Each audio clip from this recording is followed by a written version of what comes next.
This was a village every man feared to set foot in, because inside lived a group of succubi burning with endless desire. Any man they summoned would almost always end up being toyed with until their final breath. But this time, the one they summoned wasn't prey. He was an anomaly so terrifying that even heaven and earth seemed to change color for him. Violent magic erupted wildly from the center of the summoning array, and all of it came from the blood demon god system he had awakened. Every time he absorbed the blood of a woman, he could gain one random stat point. And just like that, he nearly drained every girl in the succubus village. But the beginning of all this went back to the global energy outbreak of 2025. That disaster tore open a passage to the winged realm, allowing countless beasts that should have existed only in fiction to flood into Earth. From that moment on, humanity was thrown into a brutal war against those monsters, and conventional firearms could barely hurt them at all. In order to fight back against these creatures from another dimension, some humans unexpectedly evolved in the middle of the crisis. In this new era, evolvers stood above everyone else, holding power and status far beyond ordinary people. But the protagonist, Li Haoren,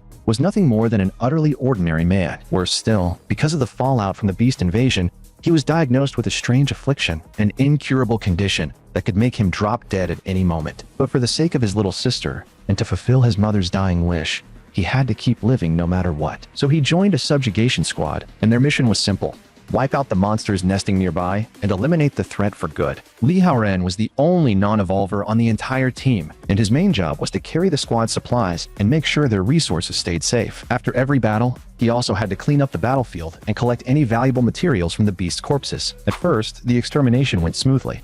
Those ordinary first-tier beasts were no match for the squad at all. But very soon, Li Haoren noticed something was wrong. The tiny stones on the ground suddenly began to shake violently, which could only mean one thing: an even more terrifying beast was still lurking in the area. But before he could think any further, a massive figure suddenly pushed its way out from the forest. It was a 5th-tier beast over 100 meters long, the Titan Python. Creatures of that level were something those evolvers had only ever seen on television, and now that it stood right in front of them, every single one of them trembled in fear. The intel had clearly said there were only first-tier beasts here, so this had already gone far beyond anything they were capable of handling. Just as everyone stood frozen in place, Li Haoren roared from the rear and snapped them back to their senses. "What the hell are you standing there for? Run!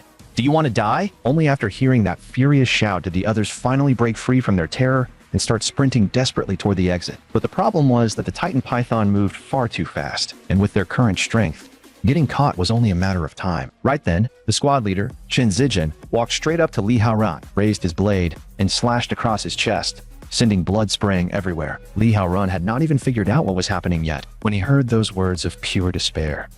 "You're the only one in this squad with no combat ability.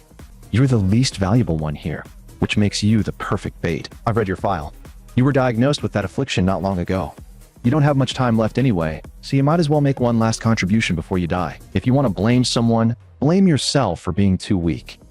With that, Chen Zijin hurled Li Haoren straight toward the Titan Python. The Titan Python saw a piece of fresh flesh dripping with blood appear right in front of it, flicked its tongue once, then opened its massive jaws and lunged forward on the spot. Just as Li Haoren thought he was about to die in the python's mouth, his mother's final words suddenly flashed through his mind, telling him that no matter what happened, he had to take care of his little sister and keep living with everything he had. But in the instant that memory flashed by, a magic circle suddenly appeared, and a surge of overwhelming power shot through the sky, forcefully tearing open a passage. Li Haoren, who should have already died, reappeared inside that passage, and even the slash wound on his chest had vanished without a trace. While he was still completely lost, countless voices filled with excitement and envy rose from below the stairs. "I can't believe that junk scroll Monique picked up actually worked. He's so handsome.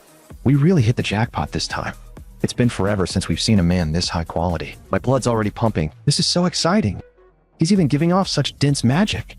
A man this irresistible. I seriously can't wait to find out what it'll feel like to play with him." Li Haoren stood there in total shock. What the hell is going on? Why are there so many succubi here? And can't they see the status window right in front of him? At that moment, Monique, one of the 3 sisters, slowly stepped forward and said, "It was I who brought you here with an ancient summoning array. The moment the ritual activated, even heaven and earth changed color. To cause a disturbance like that, you must be unbelievably powerful. I, Monique, swear to follow you to my death, for all eternity, and never betray you." The instant Monique made that vow, Li Haoren received a system notification, and when he opened it, Monique's status panel appeared before him. Affection had reached 88%. When a follower's affection reaches 100%, the host may choose to bring her into his harem and receive a mysterious reward. Only then did Li Haoren finally understand everything. It was because of what stood before him now that he had been brought back to life. He had gained a power even greater than that of the Evolvers, the Blood Demon God system, and this time, he finally had the capital to take his revenge. Monique, who could not see the system, watched him with pure curiosity. She had no idea why he was so excitedly waving his hands at thin air. Had her lord slept for too long and become uncomfortable? Do you wish to stretch a little, my lord? Li Haoren cleared his throat and admitted that he really did want to move around a bit. True to her nature as a succubus, Monique immediately offered up the softness of her chest. If my lord truly needs something to touch, then please feel free to enjoy this servant's body. If my body can help you relax, that would be my honor. The other succubi below instantly protested. That's so shameless. You actually got ahead of us. Something like this should obviously be my turn. Mine are bigger and softer. But Li Haoren still put on the face of a proper gentleman. Hold on. I'm not trying to take advantage of any of you. Are all succubi this thirsty? That single line immediately dropped Monique's affection by 3 points. Monique looked crushed as she asked softly, "What is wrong? Is this servant's body unable to stir your interest, my lord?" Li Haoren froze for a second and quickly realized he had said the wrong thing. Affection was clearly one of the core functions of the system. If he wanted revenge, then he had to rely on the system's power and max out the affection of every one of them. So he changed his tone at once and began praising her. "You misunderstood me. You're beautiful. All of you are beautiful, and you especially. I've never seen a woman as unique as you." Just 3 short lines were enough to pull Monique's affection right back up to 90%. But I was only just summoned here. My body still hasn't fully adjusted. Right now, I need energy. Monique nodded as if she half understood. Energy? If you are truly the Blood Clan's demon god, then the only thing that can replenish you should be blood. With that, Monique brushed back her long hair and revealed her pale, slender neck. "Please, my lord, drink as much as you wish. If my blood can flow inside your body, then that would be the highest honor this servant could receive." But the instant Li Haoren saw that soft, exposed neck, a violent urge rose from deep within him. Something primal, something tied to a blood-born instinct. In the end, he could not suppress it any longer, and he lowered his head and bit down. That single bite instantly pushed Monique's affection up to 92%. At the same time, 2 new system notifications popped up. Not only had he awakened a new skill, blood fusion, but his strength stat had also increased. Monique's whole body trembled lightly, and her heart pounded with excitement. The feeling of having her blood mingle with the demon gods was simply intoxicating. Meanwhile, Li Haoren eagerly opened the panel and checked the details of his new skill. Blood fusion. As long as he absorbed the blood of a woman, he could gain a random stat increase, though each target could only trigger the effect once. Even if each increase was only 1 point, as long as the number of targets was high enough, the total gain would still be massive. The moment that thought crossed his mind, Li Haoren decisively asked Monique for more blood. Monique's body trembled again as she swayed her waist and replied, "Then please, go on. Take as much as you want, my lord. This servant will gladly offer it all." But Li Haoren shook his head. "I do not only want your blood. I need the blood of others too. The fresh blood of women. The more, the better." The succubi below immediately blushed at those words. "We get a turn too? What kind of new game is this? It sounds kind of thrilling." Looking at the impatient succubi before him, Li Haoren simply told them all to come at once. No one knew how much time had passed, but line after line of stat increase notifications began flooding the system. The succubi, whose blood had been taken, all turned weak and limp, their bodies overwhelmed by a rush so intense, it felt as though their souls had shared in a deep union with the demon god himself, as if they had been completely elevated by it. As for Li Haoren, he could only feel a steady stream of power pouring endlessly into his body. All I did was bite their necks. Why are their reactions this intense? Are succubi really built this sensitively? Before long, midnight arrived. Monique quietly pushed open the door to Li Haoren's room. "Lord Haoren, I'm here. There were too many people outside earlier, so you probably could not really let loose, right? Ever since you left that bite mark on me, I haven't been able to stop craving that thrilling feeling. Come on, my lord. Let us have a much deeper exchange this time. Now it's just the 2 of us, so you can finally do as you please. Tonight, please let me grow into a true succubus." With that, Monique sat down directly, but the thing beneath her felt far too hard, and suspicion instantly rose in her heart. Yet when Monique pulled back the blanket in one motion, she was shocked to discover that her demon god lord had slipped away at some point without her noticing. "Have you already found something more important than me, my lord?" Meanwhile, Li Haoren had already made his way to a graveyard overflowing with deathly yin energy. If he wanted revenge on Captain Chen Zijin, He had to raise his strength as fast as possible. Places like this usually hid undead-type beasts, and as long as he released enough magic, he could lure them out. Soon, strands of blood-tinged magic began drifting through the mountain forest, and before long, clusters of ghostly blue flames were drawn in. Who goes there?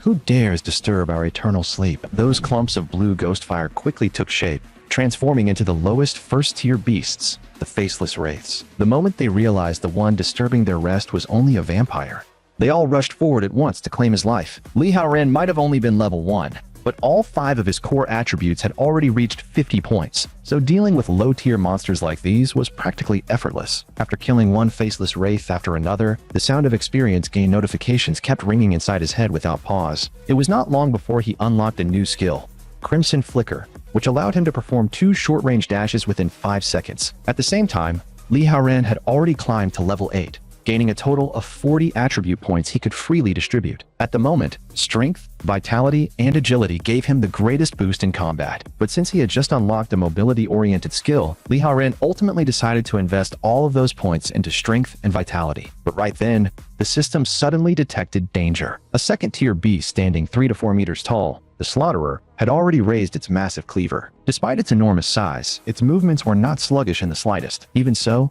the instant that huge blade came crashing down, Li Haoren had already leaped away and opened up several body lengths of distance, but he had barely landed when he sensed a heavy chain whipping toward him from the side. Luckily, Li Haoren reacted in time and shifted away again, barely dodging that brutal chain strike. But at the same time, the Slaughterer with the massive cleaver launched another sneak attack, and Li Haoren instantly activated Crimson Flicker, appearing right in front of it in a flash, before driving a brutal kick straight into the side of its head. But that kick failed to do any real damage. Worse, it almost left him wide open to be bound by the chain attack of the other Slaughterer. Fortunately, Li Haoren reacted fast enough and used Crimson Flicker again, barely retreating back to the ground in a rather messy state. That was close. The way those two monsters covered each other really was a pain to deal with. Still, during that exchange, he had managed to snatch a weapon off one of the Slaughterers, and with 80% of his attribute points already invested into strength, Li Haoren finally seized the chance and cleanly killed the first second-tier Slaughterer. At the same time, he unlocked a brand new skill, Blood Prison Burial. Only then did Li Haoren notice something strange. The beasts' names, which had originally been displayed in yellow, had now turned green. That meant the threat level posed by the remaining Slaughterer had already dropped significantly. So Li Haoren immediately activated his new skill, Blood Prison Burial, and a dense wave of bloody energy began churning wildly across the ground, before transforming into countless blood-red spikes that pierced straight through the Slaughterer's body. After killing 2 second-tier beasts in a row, Li Haoren also unlocked a new title, Undead Slayer, which allowed him to deal an additional 5% damage to undead enemies. After farming monsters through the entire night, he had already reached level 11, though there was still a long way to go before he could catch up to Qin Zijin, who was already diamond rank. But right then, the system refreshed Li Haoren's daily mission. Before the next sunrise, he had to absorb the blood of at least one woman, and it had to be a completely new target. Otherwise, the system would directly deduct 5 attribute points from him. Only at that moment did Li Haoren fully realize that the Blood Demon God system still carried the traits of a vampire. The problem was that he had already drained every succubus in the village the day before. That left him with only one option now: place his hopes on the dead female ghosts. But after trying one of them, the system immediately popped up a warning. Target blood has decayed. Blood fusion cannot be triggered. At first, Li Haoren assumed that particular ghost had simply been dead for too long, so he tried the rest of the female ghosts one after another, but the result never changed. The system kept spamming the same message over and over again. Blood has decayed. That was when Li Haoren's head truly started pounding.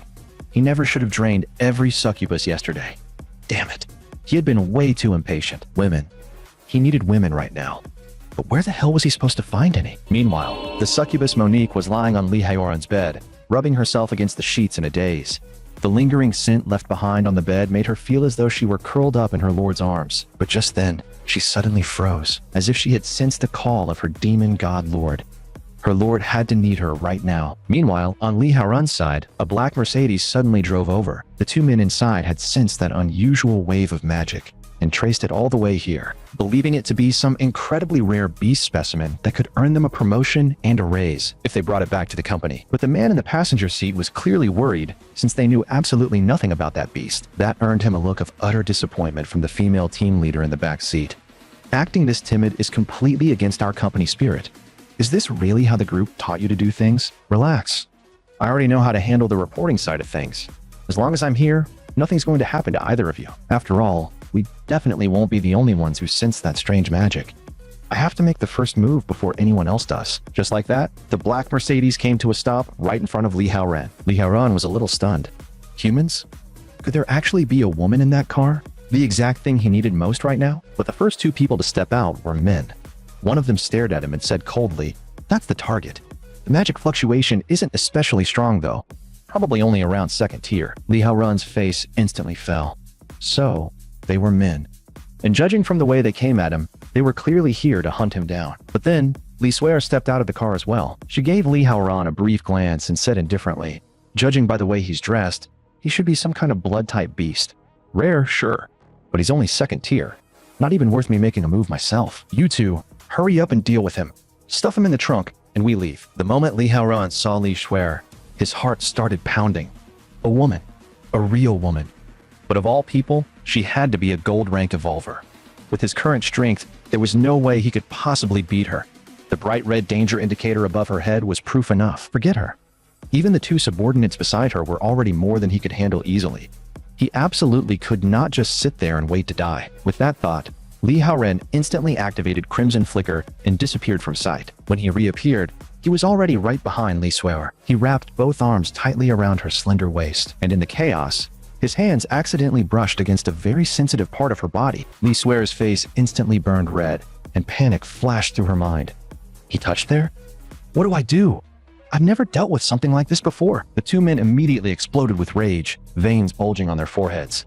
"Bastard! Get your hands off our captain!" But at that moment, Li Haoren had already revealed his fangs and sank them in with one bite into Li Suer's pale, delicate neck. The next second, a system prompt rang out in his head. Daily mission completed. Attributes increased. Strength +1. Right after that, a violent burst of energy erupted from Li Suer's body and blew Li Haoren away on the spot. But Li Haoren sharply noticed that the indicator above Li Suer's head had already changed to 30% affection. Even so, she still forced an expression of disgust onto her face. "You bastard. First you touched my body, and now you even left bite marks on my neck. The only way I'll calm down is by turning you into an ice sculpture." Li Haoren only laughed. "What a classic, Tsundere. I've already seen right through you." Those words left Li Suer momentarily speechless, and all she could do was snap back in embarrassment. "Nonsense. I am not being tsundere at all." Li Haoren was secretly thrilled. "Looks like I guessed right. As long as she doesn't truly want me dead, then I still have a chance to get out of this." But just then, a card suddenly tore through the air and shot toward them. Yet Li Suer, a lower gold rank fighter, intercepted it effortlessly halfway. Sneaking in an attack from the shadows? What kind of cowardly trick is that?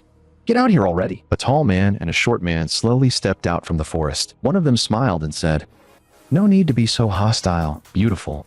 I don't mean any harm. I just saw that you were taking your sweet time, so I thought I'd lend a hand. Since you don't seem interested in killing him, why not hand him over to our elite center instead?" Seeing two more gold rank fighters appear, Li Haoren frowned inwardly.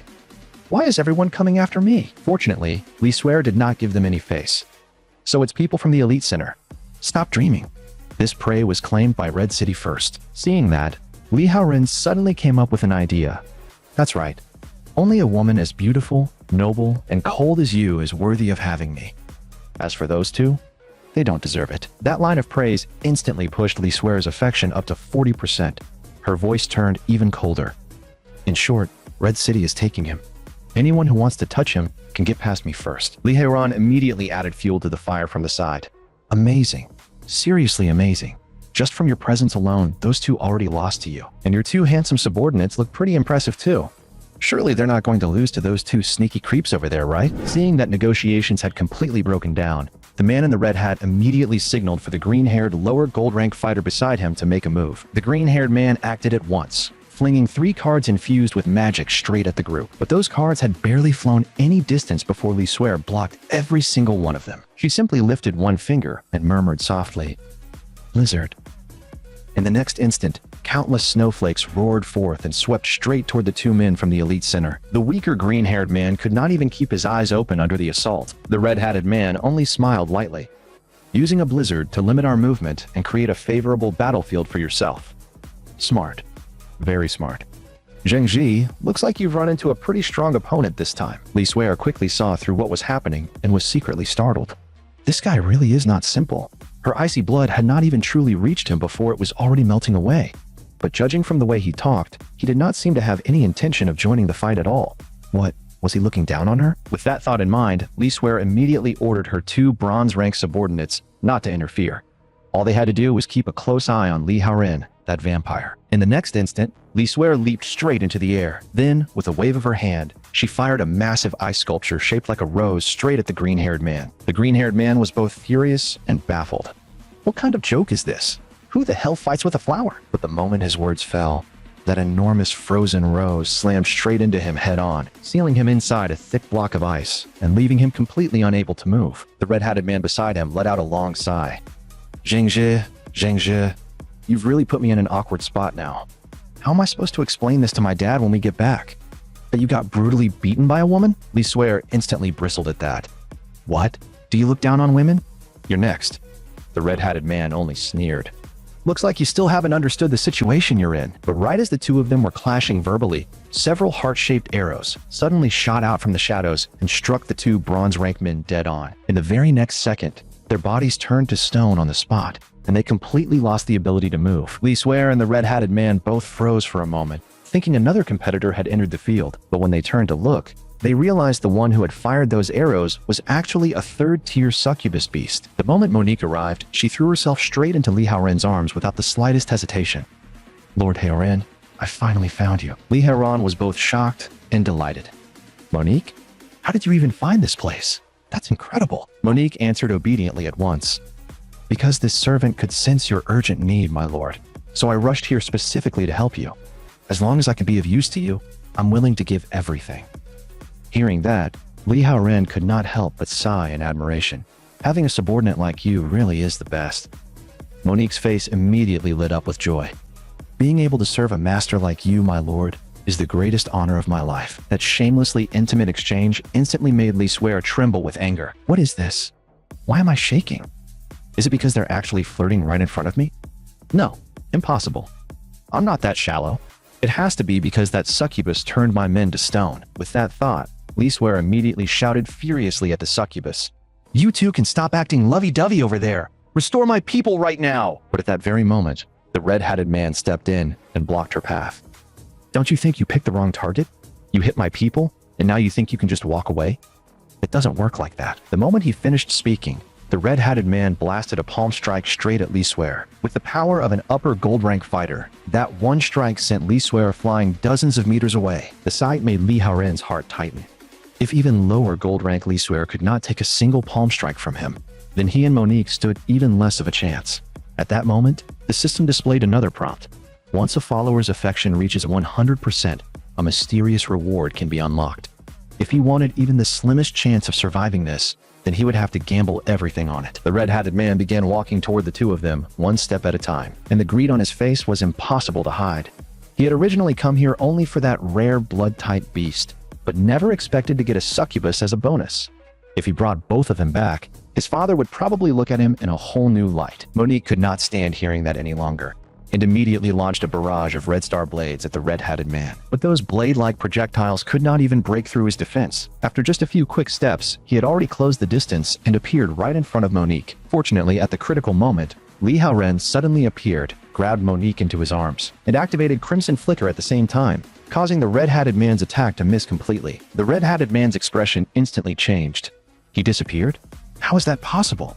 He's just a second-tier beast. So how is he moving fast enough to slip past my eyesight? Meanwhile, Li Haoren appeared in the nearby forest carrying Monique in a princess carry. He knew perfectly well that he had already run out of escape skills. If he wanted to survive now, he had to max out Monique's affection as fast as possible and claim the system's mysterious reward. So without even taking a second to think, he lowered his head and kissed her directly, forcefully pushing Monique's affection all the way up to 99%. Even the red-hatted man had clearly not expected to get fed that much romance right in the middle of a fight. A beast really is a beast. In the middle of a battle, you're actually making out? If I had shown up a second later, were you two animals about to start mating right here? I'm gonna grind both of you to dust. But Li Haoren was panicking inside, because that affection bar was still missing the last 1%. Then, just as the red-hatted man rushed straight at the two of them, he discovered that they had already been sealed inside an incredibly sturdy shield of ice. He recognized it almost instantly. That was Li Swear's doing. The red-hatted man's face darkened. Don't push your luck. I only held back because of Red City Group. But Li Swear had already made up her mind to take the blood-type target for herself. If you want to touch him, you'll get through me first. Just as the two sides were locked in a standoff, Monique's body suddenly trembled lightly, and her affection finally reached 100%. Almost at the exact same moment, the system unlocked Li Haoren's mysterious reward: unmatched combat power for 10 minutes, with only a single use. Very soon, cracks began spreading across the ice barrier that had looked completely unbreakable just moments earlier. A few seconds later, an overwhelmingly terrifying aura shot straight into the sky, filling everything within 100 miles with the thick scent of blood. And when the endless red light finally faded, everyone saw that Li Haoren's power had surged dozens of times over, and even his hair had grown all the way to his waist. Then he spoke coldly. "Didn't you say you were going to crush my bones and scatter my ashes? Go ahead, make your move." By then, the red-hatted man was already drenched in cold sweat. Wasn't he only second tier?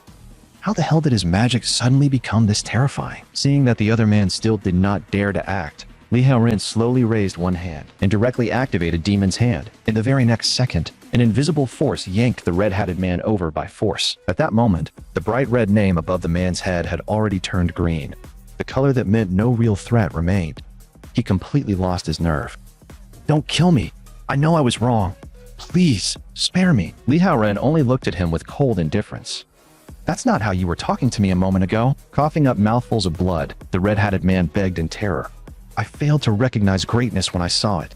I was stupid. Please forgive me." But that scene instantly brought Qin Zizhen back to Li Haoren's mind. Back then, he had also been lifted up like this, treated like disposable trash that could be thrown away at any time. If I remember right, that man was also a registered evolver under your elite center, wasn't he? That alone makes it very hard for me to forgive you. With that, Li Haoren violently flung the red-hatted man outward, then followed up with a single devastating punch to his body. The terrifying impact exploded on contact, sending the red-hatted man crashing straight through the massive block of ice that had sealed up his companion. No one had expected that just one punch would be enough to leave an upper gold rank evolver completely unable to move. That horrifying display of strength left Li Suer utterly stunned. Was this really the same little vampire who had bitten her just moments ago? Had he actually been holding back against her the whole time? Meanwhile, the succubus Monique was still trembling lightly, her eyes filled with worship and infatuation, as expected of the master she had chosen. At the same time, Zheng Zhe, who had been frozen inside the ice, finally shattered the remaining frost and forced his way out. "I was only sealed because I got careless for a second, but it's fine. Now that I'm out, I'm finally gonna get serious." But the moment those words left his mouth, he saw Li Haoren casually flick the cloak behind his back. In the very next second, countless disgusting black bats poured out from deep within that cloak. They swarmed all over Zheng Zhe, whose strength was only lower gold rank, and wrapped him up completely. At first, everyone could still hear frantic sounds of struggling from inside, but when the bats finally scattered, all that remained on the ground was a bleached white skeleton. After killing a lower gold rank evolver, Li Haoren's level shot up by 5 levels in one breath. At the same time, he permanently unlocked the new skill he had just used, Bloodstorm. Meanwhile, the red-hatted man, sprawled on the ground and practically half paralyzed, kept letting out weak cries for help. Li Haoren calmly said he could not hear him and told him to speak louder. Gathering every bit of strength he had left, the red-hatted man shouted in a trembling voice, "I don't want to die! Please save me! My father is the president of the elite center! If you let me go home, I'll give you anything you want." Li Haoren slowly raised a hand. "You want to go home that badly? Fine. I'll help you out." In the next second, the red-hatted man's body floated up into the air. Thinking he had actually been saved, he immediately blurted out, "You're such a good person. I'll definitely repay you properly." Li Haoren only gave him a cold smile. "No need for repayment. I just like helping people." As soon as the words left his mouth, he violently swung his arm and hurled the red-hatted man away like a shot put. The speed was so absurd that the man became nothing more than a streak of light tearing across the sky. Li Suer had originally assumed Li Haoren was joking, but the direction he threw him in really was Giant City. Even she could not help being shaken. Is this blood-type monster actually planning to send him all the way home? That streak of light tore through countless mountain ranges along the way, charging toward the sky above Giant City like nothing in the world could stop it. Only after smashing straight through the Elite Center's headquarters building did it finally come to a halt. At the same time, Li Haoren received another system prompt on his end. His level shot up 5 more times in a row, the experience pouring in all at once, which could only mean one thing. The red-hatted man really had made it home and died on arrival. After dealing with the Elite Center, Li Haoren slowly turned his gaze toward Li Suer, instantly putting her on edge. What are you trying to do? Am I next?" But Li Haoren did not even bother answering her. Instead, he turned to Monique. "There's something I'm curious about. I need your help to test it. Monique immediately waved her hand obediently and smiled sweetly. Of course, Lord Haren. Whatever you want to do, this servant will gladly cooperate. But the moment the words left her mouth, she suddenly felt the energy inside her body start rushing wildly toward her chest. It was as though something was about to burst out of her body at any moment. And then, unbelievably, the hilt of a sword really did begin to emerge from her chest. Monique's face instantly turned scarlet, and even her voice began to tremble. So big. Is this Lord Haoran's great sword? She even let out a breathless moan that sounded almost like she was giving birth. It's too big. Please pull it out. Gently. Slowly. Li Haoran quickly caught Monique in his arms and soothed her in a low voice. Don't panic. This is the product of our soul resonance. You'll be fine. Just endure it for a little longer. Very soon, the entire sword was completely drawn out. Its name was Bloodblade Braidiso, a special piece of equipment produced from the body of a third-tier beast. The sight left Lisware completely dumbfounded. A weapon had really been pulled out from someone's chest? Blushing, she could not help asking, with your strength, you probably don't even need that sword to deal with me, right? Don't tell me. You brought out that blade specifically to finish me off? Li Haoran only replied that she was overthinking things, then casually swung the blood blade forward. A violent gust of blade force exploded outward and shredded every piece of clothing on Lisware's body. In the end, the only thing left hanging on her was a layer of sheer black stockings. Lisware instantly burned with humiliation and rage. That's low. If you want to kill me, then kill me. But why destroy my clothes? Li Haoran simply told her to stop talking nonsense. That was only a little warm-up. If you don't want to end up like the others, then come with me to the woods. I've got something to take care of. Not long after, the two of them arrived deep within a thick stretch of forest. Lisware's face was already red as she nervously glanced around, her thoughts in total chaos. He really brought me out here alone, into the woods, just the two of us. What exactly is he trying to do? Wait, maybe I get it now. He clearly held back against me earlier, and even now, he still hasn't killed me. There's only one explanation left. He's definitely taken a liking to me. He wants my body. Sure, he's a blood-type beast, but aside from his demonic aura being heavier, his looks and body structure are practically no different from a human's. And by ordinary standards, he's actually pretty handsome, isn't he? At the rate this is going, is he seriously planning to force himself on me? But just as Lisware finished imagining that whole scene in her head, Li Haoran suddenly slammed one hand against the tree beside her in a clean kabedon. Her heart nearly leaped out of her chest. Is this it? Is my first time really going to be taken by this blood-type beast? This is completely against all reason. But in the next second, Li Haoran only leaned in close and said in an extremely gentle voice, "Repeat after me. I, Lisware, swear to follow you to the death for all eternity and never betray you." With him standing that close, her heart was pounding so violently, it was almost out of control.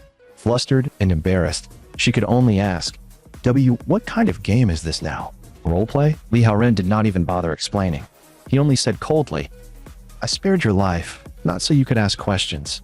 Just do exactly as I say. Lisware was clearly full of frustration, but in the end she could only obediently repeat the entire oath word for word. The moment a crisp chime rang out, Li Haoran officially gained his second follower. Name, Lisware.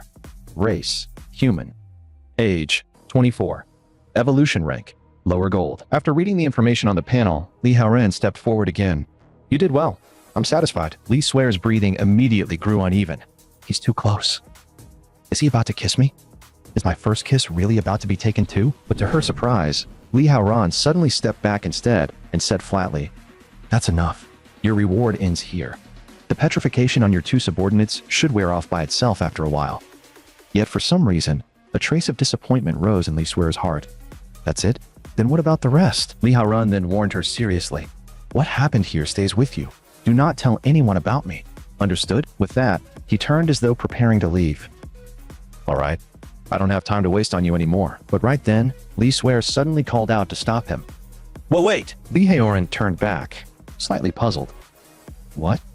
Don't tell me you're still not satisfied? Blushing, Lisware answered in a low voice. When my teammates wake up, if they see me looking like this, it's going to be really awkward.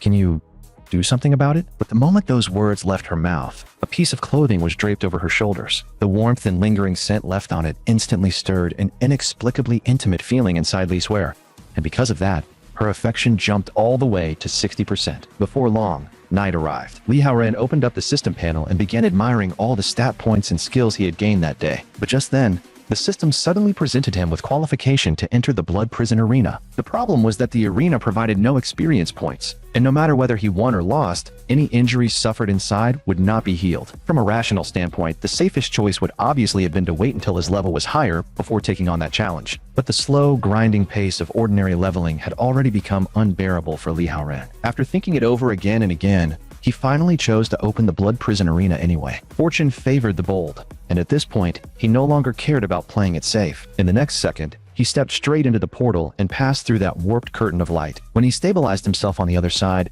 he realized that his Blood Clan outfit had been fully restored. At the same time, the system displayed another message. Welcome to the preparation chamber. Please choose one weapon for your upcoming battle. Every weapon here comes with additional attributes, and no matter which one you choose, it will grant a significant boost to your combat ability. The problem was that Li Haoran had never truly specialized in any weapon, so he had no idea what he was supposed to pick. But just as he was feeling troubled, his eyes landed on a cucumber with absolutely no stat bonus whatsoever. Additional effect? When used to repeatedly jab an enemy, it causes a brief convulsive effect. Li Haoran barely thought about it before decisively choosing that cucumber, which somehow matched his vibe far too well as his weapon. After that weapon selection, 3 enhancement options appeared on the system panel. Armor Breaker, which lowered enemy defense, a potion that restored health, and Equipment Forging, which granted a random piece of gear. Thinking back on all his past gaming experience, Li Haoran ultimately chose the most cost-effective option of the 3, Armor Breaker. Then, after a brief sensation of weightlessness, he was officially teleported into the interior of the arena. Looking around, he saw spectators packed tightly around the center of the arena from every direction, making the whole place look exactly like an ancient Roman Colosseum. As the challenger officially entered the field, a young woman appeared at the center of the arena as well. She was Sally the Imp, the resident gold-tier commentator of the Blood Prison Arena. Under her fiery, hype-filled introduction, the first-floor defender slowly stepped onto the stage, a creature from the Dark Night Forest that symbolized death and ill omen itself. The moment Li Haoran saw the woman, he froze for a second. "What is wrong with you?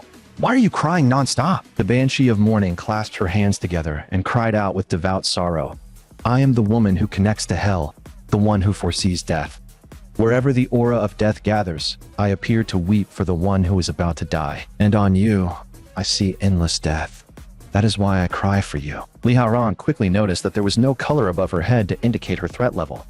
Maybe the arena was restricting part of the system's detection function, but it did not matter. At this point, he trusted his own battle instincts more anyway. In the next second, Li Haoran waved a hand and released a swarm of disgusting blood-red bats. But those bats could not harm the Banshee at all. With only a few casual slashes of her claws, she shredded every one of them into ash, and they scattered into nothingness in an instant. Then, her figure suddenly vanished from the spot, and when she reappeared, she was already standing silently behind Li Haoran. But Li Haoran had not failed to notice her movement. He had deliberately let her come close, planning to lock her down with that long-ridged cucumber of his. Yet just as the cucumber was about to smack into her face, the Banshee suddenly lashed out with a front kick. With a sharp thud, the ridged cucumber was kicked flying on the spot. Fortunately, Li Haoran seized that opening and grabbed her ankle in return, forcing her into an incredibly awkward full-split pose right there. Then, taking advantage of the moment, Li Haoran slammed her straight onto the ground. With a grin tugging at his lips, he mocked her. "Didn't expect you to lose your cool the moment you saw my weapon. Give up already. Almost all my stats are stacked into strength. There's no way you're breaking free." But right then, the Banshee suddenly let out a loud, piercing wail. Those waves of shrill sound blasted Li Haoran clear off his feet in an instant. It turned out that this was the Banshee's proudest killing move, howling alpha. Anyone who heard her cry would have the fear of death buried deep in their heart, dragged to the surface bit by bit, their minds slowly broken down until all will to fight was gone. And in the end, they would be pulled into the abyss of death itself. Sure enough, Li Haoran was quickly dragged into an illusion. Inside that illusion, he saw his mother, who had long since died. She reached out a hand toward him, as if to guide him into eternal bliss with her. But in that moment, despite not having especially high mental resistance, Li Haoran's mind became clearer than it had ever been. Death was nothing unfamiliar to him anymore. Whether it was being betrayed by his own teammates and nearly becoming beast fodder for a sacrifice, living with a fatal affliction that could kill him at any second, or barely escaping alive as a child from the aftermath of a battle between beasts and evolvers. His mother had risked her life to save him and his sister from that disaster back then, and it was not so he could be fooled by some cheap illusion and throw away his life here.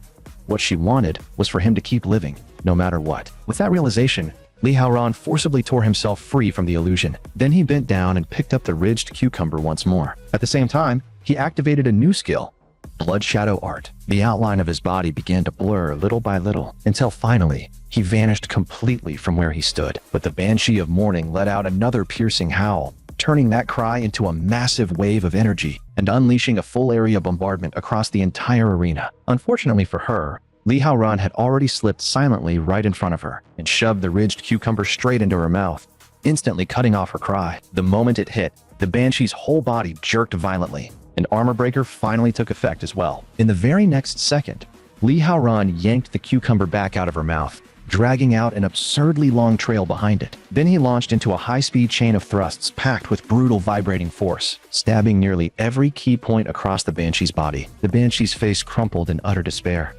It's just a cucumber, so why is it this terrifying? Every thrust hits harder than the last, more intense, more unbearable. I really can't take it anymore. But Li Haoran had no intention of stopping. If anything, he only intensified the assault. That's all you've got?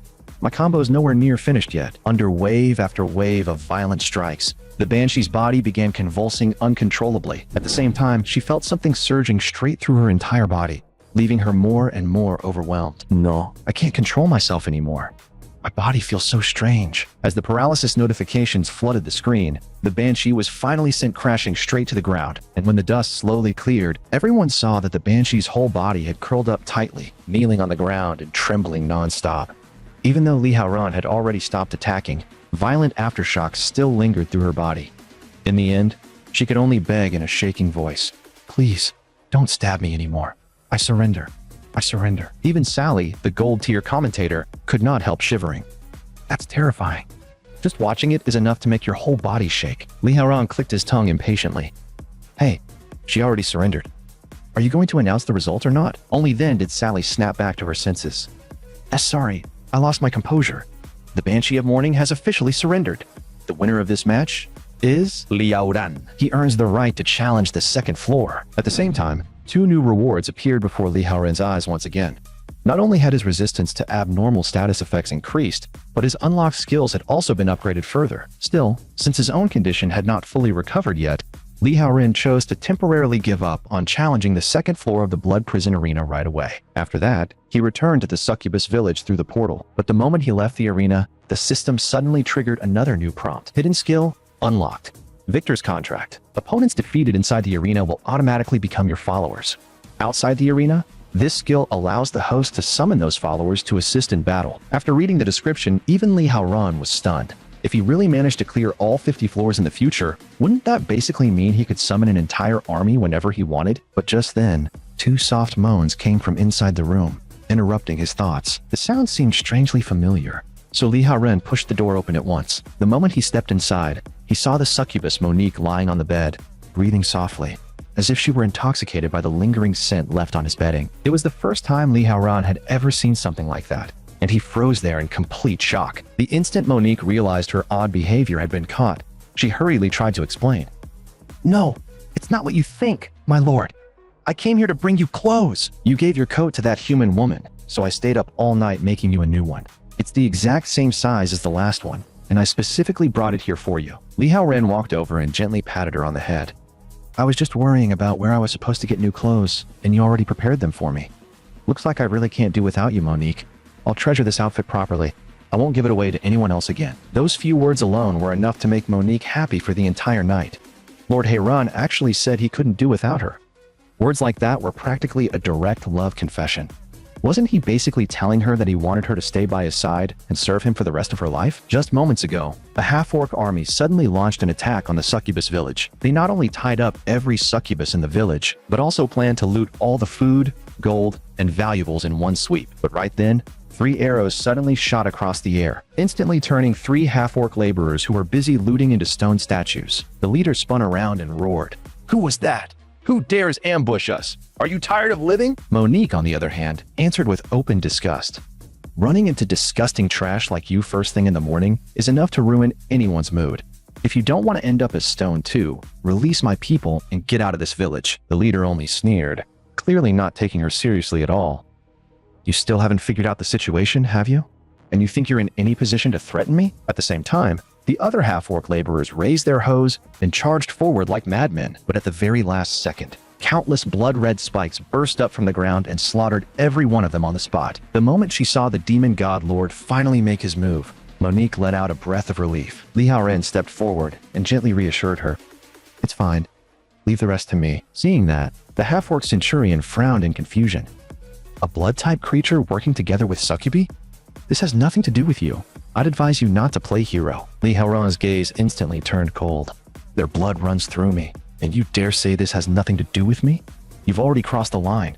By now, it's too late for regret." As soon as he finished speaking, Li Haoren activated Victor's contract and summoned the Banshee of Mourning, Hilda, whom he had only just subjugated the previous night. The sight of the demon god lord's new summon left Monique wide-eyed with shock.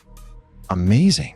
Even his summon carries such terrifying magic. But the half-orc centurion had an entire 100-man force behind him, so he did not take the Banshee seriously at all. What he did not know was that the moment Hilda appeared, she immediately unleashed the killing move she was proudest of.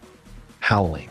Alpha. That shrill and miserable cry instantly threw every half-orc's mind into chaos. Countless thoughts of self-destruction flooded their heads, and the weaker-minded half-orcs could not withstand it at all, breaking down and killing themselves on the spot. In the entire battlefield, only the half-orc centurion, who had reached third-tier strength, managed to endure it by force. Gritting his teeth, he roared, "I am a half-orc centurion.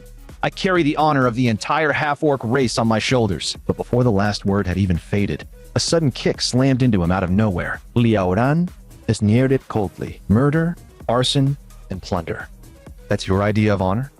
Then your honor is laughably cheap. What I carry on my shoulders is the hope of this entire succubus village." After finishing that flurry of movements, Li Haoren followed up by activating Bloodstorm and summoning countless black bats. Those bats swarmed over the half-orc centurion and tore into his flesh. But even with that, his hide was so thick and tough that breaking through his defenses completely was still not easy. So at that moment, both Hilda the Banshee and Monique unleashed their own finishing moves at the same time. Under the relentless bombardment of 3 powerful attacks in succession, even a third-tier half-orc monster like the Centurion could not hold out any longer and finally collapsed on the spot. Li Haoren understood one thing perfectly well. Showing mercy to an enemy was the same as being cruel to himself. So without the slightest hesitation, he directly activated Blood Prison Burial. As blood-colored spikes pierced down through the air, the half-orc centurion's final trace of life was completely extinguished. After wiping out that entire wave of half-orcs, Li Haoren's level rose several more times in rapid succession. After everything settled down, Monique personally checked the entire village and confirmed that there had not been any major losses. The companions who had been tied up only suffered light injuries and were otherwise fine. Because of that, the succubi in the village naturally became even more favorable toward Li Haoren. At that moment, Li Haoren suddenly praised the Banshee. "Hilda. Hilda, that was the first time I officially summoned you. You performed well. Thanks to your cry, those half-orcs completely lost their ability to resist." The moment Hilda heard herself being praised, a faint blush spread across her face. "Being able to serve you is this subordinate's greatest honor. As long as it is your command, I will do everything in my power to carry it out." That was when Li Haoren remembered the system's daily blood-drinking task again, so he ordered Hilda to follow him into the woods. But the moment the two of them stepped into the forest, Li Haoren suddenly lowered his head and bit down on Hilda's neck. Hilda was instantly thrown into confusion and embarrassment, her voice trembling. "You already tormented me with that cucumber last night, so why are you biting my neck now? The mission you mentioned, was it really just to satisfy this sort of special fetish? It hurts a little, but if this is your command, then I'll endure it to the end." After finishing the blood-drinking task, Li Haoren casually wiped the trace of blood from the corner of his mouth and said flatly, "This isn't some special fetish. As a blood-type being, I need to drink the blood of women every day to maintain my vitality. It's important for me." But halfway through speaking, he suddenly realized that Hilda's condition seemed a little off. At first, Li Haoren thought he might have drained too much from her. But Hilda was standing there with her body bent slightly forward, trembling non-stop. "Blushing," she said in a low voice. "Ever since our fight yesterday, my body has become abnormally sensitive. The moment I see you, my mind starts replaying the scene of you defeating me in the arena. And just now, when you bit me so intimately again, my body started feeling even stranger, as if it might start convulsing all over again at any moment." Meanwhile, after Li Haoren repelled the invading half-orc army and saved the entire succubus village, Monique had been thinking non-stop about how she could properly repay him. Her companions, however, told her that if she really wanted to show sincerity, then the most direct way was naturally to repay him with her body. Monique had, of course, thought about that herself. But the problem was that Lord Haoren seemed completely obsessed with battle. And besides, Women as stunning as Hilda and Lee Swear were already by his side. On top of that, Monique had almost no experience whatsoever when it came to men and women. So the more she thought about it, the less confidence she had. Can someone like me really satisfy my lord? The moment her companion heard that, she immediately caught the real issue. So what you're really worried about is that Lord Heiran simply isn't interested in you at all, right? Monique nodded softly, admitting that she had actually tried several times in secret already, only to fail every single time. But her companion said with absolute certainty, "That's because you're too restrained. Seducing men is a required course for Succubi. I've got a way to make Lord Heiran completely unable to resist you. Take off your towel. I'll teach you." The moment she heard that, Monique really did obediently remove the towel wrapped around her body. Blushing hard, she said softly, I'm ready. What do I do next?" But before she could finish the question, her companion suddenly fired a strange ray of light toward her body. In the next instant, a mark unique to Succubi appeared below her navel. Only then did her companion nod in satisfaction. "Your combat talent may be better than the others, but only after receiving this mark can you truly be called a real succubus." On Li Haoran's side, because Victor's contract consumed far too much magic power, he had no choice but to invest his stat points into spirit first if he wanted to improve his combat endurance. As for strength and vitality, for now he could only make up for them through intense physical training. But just then, the door to his room was gently pushed open. The person standing there was Monique, wrapped in nothing but a towel. With her face burning red, she spoke softly. "Lord Heiran, this subordinate has finally figured out how to repay you." The moment Li Haoran saw that it was Monique, he stopped his training and asked with some confusion, "Monique, what exactly did you come up with? Why are you this worked up?" But the instant Monique saw Li Haoran's muscular body, so sharply defined, it looked almost sculpted by a blade, her entire face flushed red to the ears. Her thoughts turned into complete chaos. This is basically a work of art. No, this is bad. I'm getting way too excited. In the next second, her body seemed to move on its own, and her hands unconsciously began loosening the towel wrapped around her. At that moment, Li Haoran's gaze was clearly a little lost, but the first thing that caught his attention was the mark that had appeared on Monique's pale skin. The instant his eyes landed on that mark, the system immediately displayed a prompt. Abnormal status detected. Resistance threshold met. Host has successfully become immune to the silver mark's control effect. At the same time, the succubus who had originally engraved that mark on Monique suddenly remembered something extremely important. If the mark's effect activated but failed to seduce the target, then the caster herself would suffer the backlash instead, and Lord Heiran just happened to be the blood demon god. There was no way Monique's mark could charm him. Now, what was supposed to happen next? On Li Haoran's side, he raised a hand and pointed at Monique's lower abdomen, asking with visible confusion, "Monique, something's off with you. That mark on your body. What exactly is it?" Sure enough, Monique had already been hit by the backlash. At that moment, her mind was flooded with all kinds of chaotic images that were impossible to describe out loud. She only felt as if something inside her was about to burst apart, leaving her so uncomfortable she could barely stay standing. "Lord Heiran, please, help me." Li Haoran seemed to understand what Monique meant and immediately pulled her into his strong arms. Even so, he still asked in a low voice, "You don't seem fully conscious right now. Are you sure? This is really okay?" Monique answered in quick, uneven breaths. "It's fine.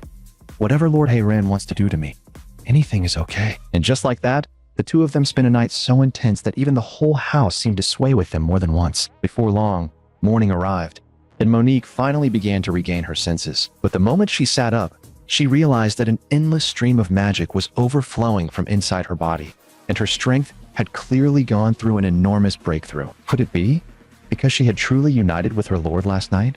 She had never imagined that Lord Heiran could carry such an incredible effect within him. Even though her mark had not truly worked the previous night, Lord Heiran had still granted her wish in the end. That feeling, as if he were going to consume her whole, had been the ultimate pleasure. It was so overwhelming that she could not stop thinking about it. Meanwhile, Li Haoran himself was abruptly jolted awake by a system prompt. Follower Monique has obtained Blood Demon Essence. All attributes have increased drastically, and she has successfully advanced to lower 4th tier. However, this Blood Demon Essence can only take effect once on followers whose affection has reached 100%. Only then did Li Haoran finally realize that he could actually help his followers break through their rank directly. And now, Monique's attributes had already surpassed his own. When Monique saw the shock and surprise written all over Li Haoran's face, she mistakenly assumed it was because she had not performed well enough the previous night. But at that exact moment, the system prompted Li Haoran once again. Before the next sunrise, he must absorb the fresh blood of at least one new female target. Li Haoran immediately turned and asked, "By the way, aside from the succubus village, are there any other beast tribes nearby? Preferably one with female members." Monique thought carefully for a moment before replying, "Actually, the half-orc tribe from yesterday is on the other side of the forest. They've always gone around burning, looting, and oppressing other beasts. There should be female half-orcs in that tribe too." After spending the night with Monique, Li Haoran immediately set out with her and arrived at the gates of the half-orc tribe. Looking ahead, Li Haoran asked calmly, "So this is the half-orc tribe you were talking about? Those bastards have bullied the succubus village for far too long. Now it's your turn to take revenge. Let me see the strength you gained after your breakthrough. And remember, leave me some survivors." Monique's heart tightened at once, and she silently made up her mind. Since Lord Haoran had deliberately given her this chance for revenge, she absolutely had to perform well and live up to his expectations. At the same time, the massive wave of energy that Monique gathered in midair instantly drew the attention of the entire half-orc tribe. "This is the supreme power my lord granted me. Today, you filthy and vulgar creatures are going to experience its might for yourselves." The moment her words fell, that giant shockwave erupted. In an instant, nearly every structure within 1,000 meters was swept apart and destroyed, while huge numbers of half-orcs died on the spot under that single attack. And all the massive experience gained from those deaths flowed directly into Li Haoran's body. Just as I thought. It's exactly the same as when Hilda used her cry to kill enemies before. As long as a follower is the one who lands the kill, all of the corresponding experience still ends up going to me. At this point, the land occupied by the half-orcs had already collapsed into a massive crater with a radius of several hundred meters. Monique stood in midair and coldly declared, "By the name of Lord Li Haoran, the blood demon god, I have come to wipe out this half-orc tribe. Today will be your last day." Two half-orcs immediately flew into a rage at the sight of her arrogance and charged straight at her. "You're just a succubus, so who the hell are you to talk this big? And what's so special about some blood demon god? Is he stronger than our centurion?" But Monique simply moved both hands at once, grabbed the heads of the two half-orcs, and slammed them viciously together. Right after that, a long whip quickly condensed in her hand. Monique's eyes turned cold. "I've waited a very long time for this moment. Today, I'll let you see the traditional secret art of the succubus race for yourselves. There couldn't be a more fitting way to take your lives. Every last one of you half-orcs can come at me together." Very soon, all the remaining half-orcs let out furious roars and swarmed toward her. And with every crack of Monique's whip, Li Haoran's system kept flooding him with experience gain and level-up prompts. Li Haoran's eyes lit up. With Monique helping me grind levels, the efficiency is on a completely different level. Now I'm curious what skill unlocks at level 25. In the next second, the system displayed the answer: Night Affinity. Movement speed increases by 30% during nighttime or in dark environments, and blood element attacks gain a bleeding effect. After reading it, Li Haoran could not help feeling a little conflicted. He really had become a complete vampire now. It looked like more and more of his fights would have to happen at night from here on out. No one knew how much time had passed, but a literal mountain of corpses had already formed beneath Monique's feet. Looking at the slaughter before her, she spoke in open disappointment. "So this is all the half-orcs who spend their lives burning, looting, and killing are capable of? What a letdown." The remaining female half-orcs were instantly enraged and roared back. "Bitch, don't get so full of yourself. I'll teach you a lesson right now." But the moment those words left her mouth, Li Haoran activated Crimson Flicker and appeared directly behind that female half-orc. Slowly, he bared his sharp vampire fangs and bit straight into the woman's neck. At the same time, the system immediately notified him. Daily mission completed. Before long, evening arrived. In this extermination battle against the half-orc tribe, Monique personally killed a total of 178 enemies and captured 30 female half-orcs alive. Li Haoran was clearly very pleased with her performance. "After advancing to 4th tier, you really are on a completely different level now." Monique lightly brushed back her hair and answered shyly, "Not at all. It's only because Lord Haoran trained me so well." But Li Haoran immediately changed the subject and asked whether her current strength was enough to extend the petrification duration of her heart arrows. If it was, then the captives should all be taken back to the village and preserved in stone first. He still had other uses for them later. At the same time, he could not help muttering inwardly, even if their looks are a little rough, they're still genuine female targets.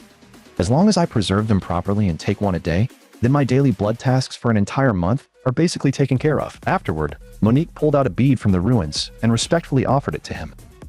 "This is a treasure orb I found here just now. It doesn't look ordinary, so I wanted to present it to you, my lord." The moment Li Haoran took the bead into his hand, a detailed information panel immediately popped up before his eyes. Demon Breath Pill.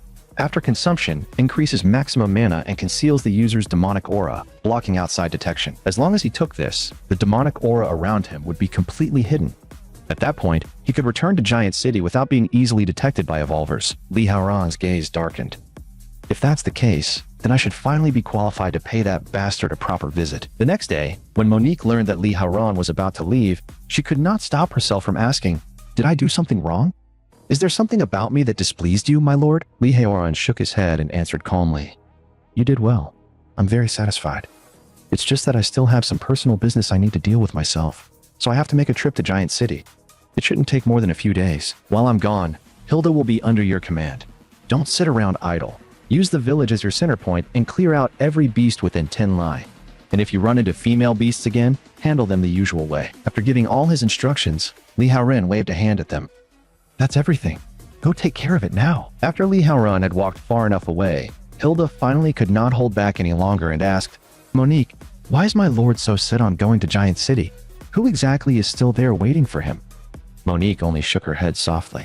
Lord Haoran's thoughts are not something people like us should casually speculate about. Meanwhile, Li Haoran had already finished an entire round of training inside the room. When he turned and saw Li Suer standing there in a disheveled state, he casually asked, "What? Did I wake you up?" Li Suer froze for a second, then suddenly snapped out of her daze.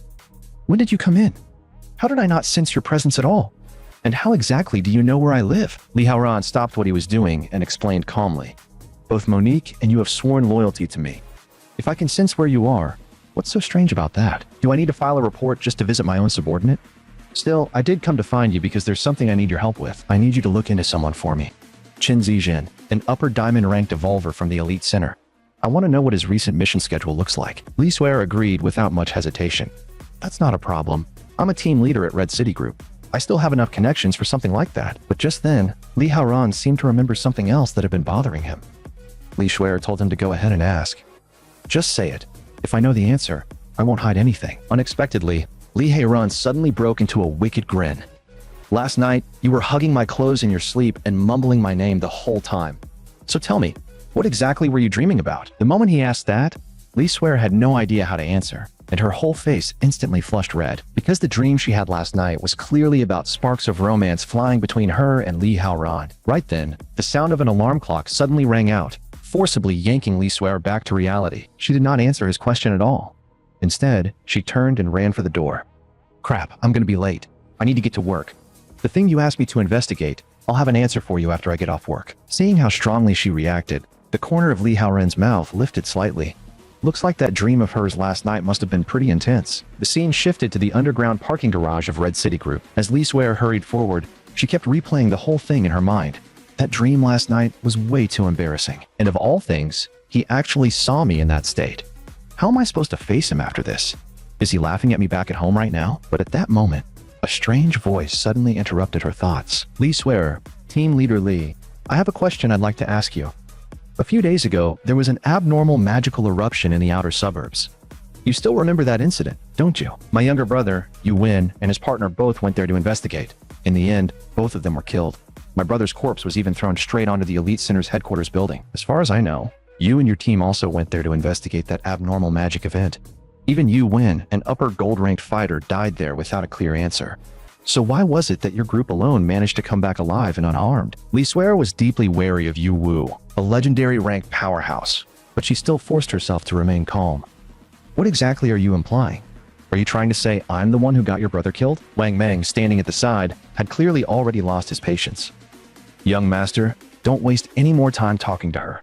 Without a beating, she's not going to tell the truth." The moment he finished speaking, Wang Meng, who possessed upper gold-ranked strength, released flames all over his body and charged straight at Li Suer. But just as he threw out an explosive flame fist, Li Suer, despite only being lower gold-ranked, forcibly blocked the attack with a wall of ice. So this is how the Elite Center always does things? Just because you've got a legendary ranked fighter standing here, you think you can act this arrogantly? This is Red City Group's building. Our people are all upstairs. If you really want to start a fight here, then I'll go all the way with you." Hearing that, Yu Wu's attitude finally eased up a little. "Team Leader Li, don't misunderstand. This subordinate of mine is just like my younger brother. Hot-headed, that's all. Deep down, he's not a bad person. We don't mean anything else by this. We simply want to know what exactly you saw that day. Was there any clue at all related to my brother? or to that beast? Even the slightest lead would do. Li Swear forced herself to stay calm and answered, "When I arrived at the scene that day, all I saw was a skeleton. I didn't see anything else, not even a trace of the beast."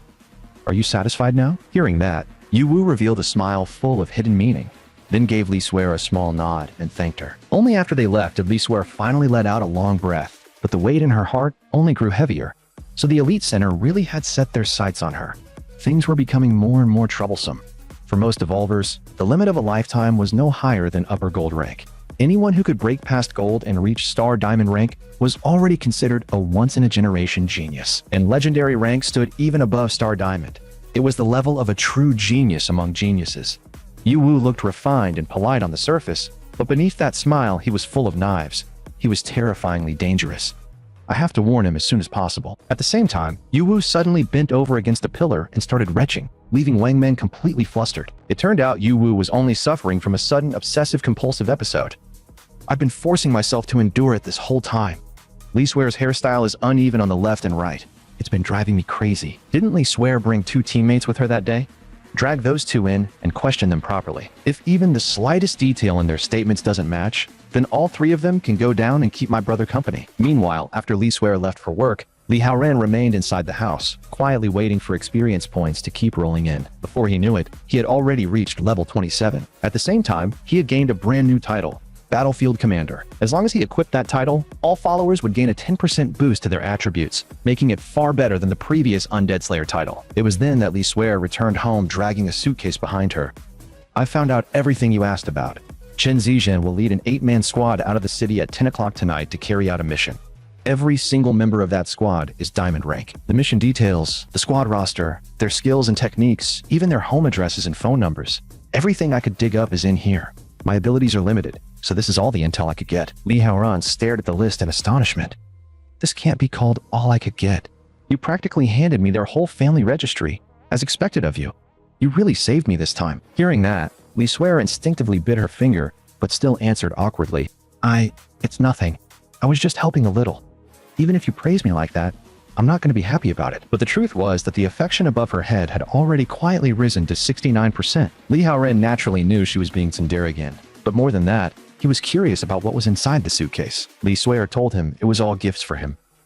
As she spoke, she opened the case and took out a large number of high-grade health potions and mana potions. At the same time, she personally helped Li Haoran equip a full set of rare gear, causing his stats to jump dramatically in an instant. Feeling the sudden surge in his attributes, Li Haoran could not help staring. "These stats are ridiculous. I don't have that kind of money. So why are you giving me all this for no reason?" Li Swear lowered her voice. "You've already been targeted by the elite center, and your enemy is a legendary rank evolver. I just hoped that when you run into trouble, these potions and pieces of gear might help you, even if only a little." Hearing those words, something in Li Haoran tightened, and in the next instant he lunged toward Li Swear, lowered his head, and gave her a hot, forceful kiss. The moment that kiss landed, Li Swear's affection shot all the way up to 83%. A few moments later, she finally came back to her senses and froze in place. My first kiss was stolen just like that?" Li Haoran only smiled faintly, then turned to leave. "I'll accept your feelings, but right now, there's something even more important I need to do." After stepping outside, Li Haoran hid the visual effects of his equipment and prepared to go secretly see his younger sister, Xiao Yu. The scene then shifted to First High School of Giant City. At that moment, Li Haoran's younger sister Xiao Yu was quietly studying in her classroom during evening study hall. Meanwhile, Li Haoren activated Blood Shadow Art and stood silently outside the classroom door, watching her with a heart full of tangled emotion. "I'm sorry, Xiao Yu. With my current identity, I'm simply too dangerous. I can't show myself in front of you openly. If I recklessly revealed myself to you now, I'd only bring you unimaginable disaster. In this world ruled by evolvers, weakness itself is the original sin. That's why I have to keep getting stronger. Only then will I have the right to stand by your side openly and never be looked down on again." Inside the classroom, however, Xiao Yu suddenly felt a strange sensation she could not explain. She instinctively turned toward the doorway, only to find that there was clearly nothing there at all. How strange. Why won't my tears stop all of a sudden? Before long, the time reached 10 o'clock at night. Sure enough, Chen Zizhen really did lead a squad out of the city to carry out a mission. Once the mission is done, pack up the White Bear Commander's gear and every valuable material that can be recovered from his body. The flat-headed man in the squad immediately started flattering him. "Even a third-tier upper White Bear Commander couldn't withstand your blade, Captain. At your current level, You're probably already good enough to advance to silver spirit rank, aren't you? But Qin Zijin did not look pleased at all. Save the sucking up. Clean this up fast, so we can all go home and sleep. Yet the moment he finished speaking, Li Haoran's voice drifted out from behind them like a ghost. Go home and sleep? You're thinking a little too beautifully. If any of you still want to keep kissing his ass, you'd better do it now. Because after tonight, you probably won't get another chance. Qin Zijin recognized him instantly, and his expression changed on the spot. Li Haoran? You're still alive? After taking that stab from me, you still escaped the Titan Python alive?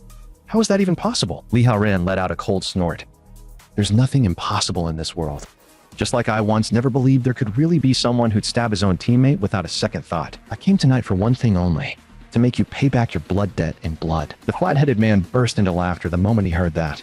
Are you out of your mind, Li Haoran? You're not even an evolver, and you think you can make an upper diamond rank captain pay with his life? What's with the outfit? You doing some Dracula cosplay? Back then, the captain sacrificed you for the greater good. I think he did absolutely nothing wrong. If you want to blame someone, blame yourself for being too weak. Besides, you didn't even die in the end, right? So what's the big deal? Why the hell are you here trying to disgust us? I happen to have 200 yuan in my pocket. Let's call it compensation for your emotional distress. After today, we're even. Don't push your luck when you're already being given face. But before he could finish talking, a massive sword had already swept across. With a single crack, his head flew straight into the air, and blood sprayed wildly from the severed neck. At that moment, Li Haoran's aura rose even further, and his voice turned ice cold. I don't want money. I want lives. Qin Zijin's eyes finally changed. He simply could not understand it. Li Haoran clearly had no detectable aura at all. So how had he just killed Jiang Weimeng, a diamond rank fighter, in a single strike? It made no sense. He could only force down the unease in his chest and shout. Weimeng was careless, that's all. He got ambushed. Everyone, move! Kill him and avenge Weimeng! Liu Qin, the one who controlled lightning, immediately rushed forward to prove his loyalty. Trash like you won't get lucky a second time. D. As soon as he spoke, power exploded in his hands, and a violent bolt of lightning slammed straight toward Li Haoran on the ground. A deafening roar followed as the earth itself was swallowed by crackling thunder. Liu Qin grinned savagely. That was my full power strike. Trash like you should be nothing but charcoal by now. But before the last word had even settled, a blood-red spike suddenly pierced straight through his skull. When Qin Zijin saw that, a layer of cold sweat immediately broke out on his forehead, and the rest of the squad, who had all been arrogant a moment ago, instantly lost that swagger. Li Haoran spoke with open contempt. So that was the full force strike of a peak diamond rank fighter? All it did was make me feel a little numb. It's still nowhere close to a real fight. Weak. Far too weak. At last, Qin Zijin completely lost his composure. This bastard is not an ordinary person at all. He's been hiding his strength the whole time. But no matter what, he's still alone. Everyone attack together and kill him. Li Haoran only let out a cold laugh. What makes you think I'm alone? As he spoke, he directly activated Victor's contract. The moment a magic array opened up, 2 diamond rank evolvers were instantly erased on the spot. Right after that, Hilda the Banshee of Morning appeared, idly playing with her fingernails as she spoke with absolute disdain. You rotten little scraps actually think you can kill Lord Haoran? Know your place. Then Li Haoran and Hilda moved at the same time, cutting in from opposite sides of the squad. It did not take long before the entire team had been slaughtered clean, leaving only Qin Zijin still barely standing. Hilda lowered her head slightly. My lord, allow this subordinate to finish him for you. But Li Haoran raised a hand and stopped her. Not yet, Hilda. This one is mine. Yet at that moment, Qin Zijin seemed to have noticed something and sneered through gritted teeth. For a piece of trash like you to make it this far really is a surprise. You've done everything you can to hide it, but every time you attack, you still leak traces of demonic energy. And that beast beside you keeps calling you my lord. So you're not even human anymore. Just to kill me, you were willing to throw away your own humanity? Those words only made the fury in Li Haoran's chest burn even hotter. And whose fault do you think all this is? You did this to me. What right do you have to stand there and judge me? Qin Zijin sneered as he fumbled at his waist and pulled something out. The only reason you dared come for revenge is because you were sure I was still only upper diamond rank. But you calculated wrong. After the last mission got ruined by that 5th-tier beast, I prepared for this. As he said it, he drove a vial of medicine straight into his own neck. A twisted and ugly grin spread across his face. This is a brand new drug from the Dark Nation that I paid a fortune for on the black market. It doesn't just unleash my full potential, it also lets me temporarily break through my rank limit. Right now, I've already reached mid-silver spirit rank. You want revenge? Come back in another 100 years. Li Haoran narrowed his eyes slightly.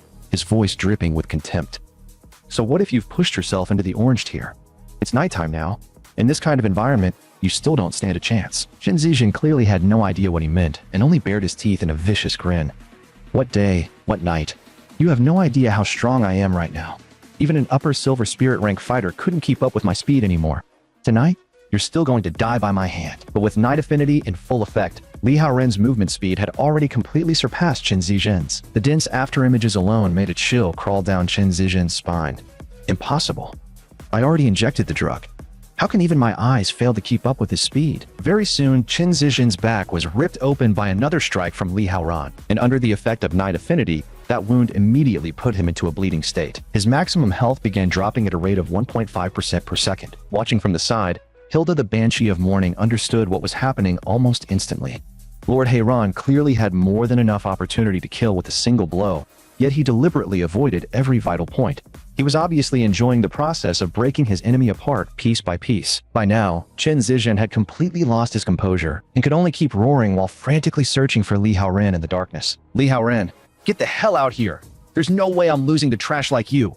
I'll kill you with my own hands! But the very moment the last word left his mouth, a greatsword shot out from the shadows and pierced straight through his chest. Li Haoren spoke in a voice colder than ice. An eye for an eye.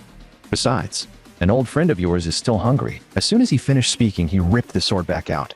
Blood immediately erupted from the wound in great surging bursts, turning the entire area around them crimson in seconds. At that moment, the Chen Zijin sprawled on the ground finally sank into true despair. He could only let out weak, trembling sounds, begging Li Haoren over and over to just give him a quick death. But Li Haoren merely uncorked a high-grade health potion and gave a cold laugh. A moment ago you were screaming about killing me, and now you're begging to die? Don't worry, I'm not going to kill you that easily. That would be letting you off too cheaply. I still need to patch you up first. His goal, of course, was to keep Chen Zijin trapped in a cycle of healing and fresh agony until his mind collapsed completely. The next second, Li Haoren drove his sword down again, piercing straight through Chen Zijin's knee and producing a horrible crack of shattered bone. Chen Zijin let out a shriek so sharp it bordered on inhuman, coughing up blood as pain racked his entire body. Li Haoren dragged him deeper into the forest like dead weight, his voice flat and merciless. I've got plenty of potions left. From now on, every 5 seconds, I'll put another blade into you. I'm going to teach you what endless pain and despair really mean. And in the end, I'll throw you into the Titan Python's stomach with my own hands, so you can personally find out what it feels like to have your body torn apart piece by its fangs. Even Hilda, the Banshee, felt a chill run through her when she heard those words. That only made her more certain than ever. She had been right all along. Lord Heiran truly enjoyed tormenting his enemies, just like he had tormented her back in the arena. Her lord was, without question, a genuine sadist. Meanwhile, inside the Elite Center Tower in Giant City, a secretary with a striking figure was respectfully reporting to Yu Wu. Young Master, the technical division just detected a special magical fluctuation. It's weak and intermittent, but it matches the exact same type of signal Young Master Yu Win traced before. Its location is near the zone where Chen Zijin's squad is carrying out their mission. Hearing that, Yu Wu's face darkened at once.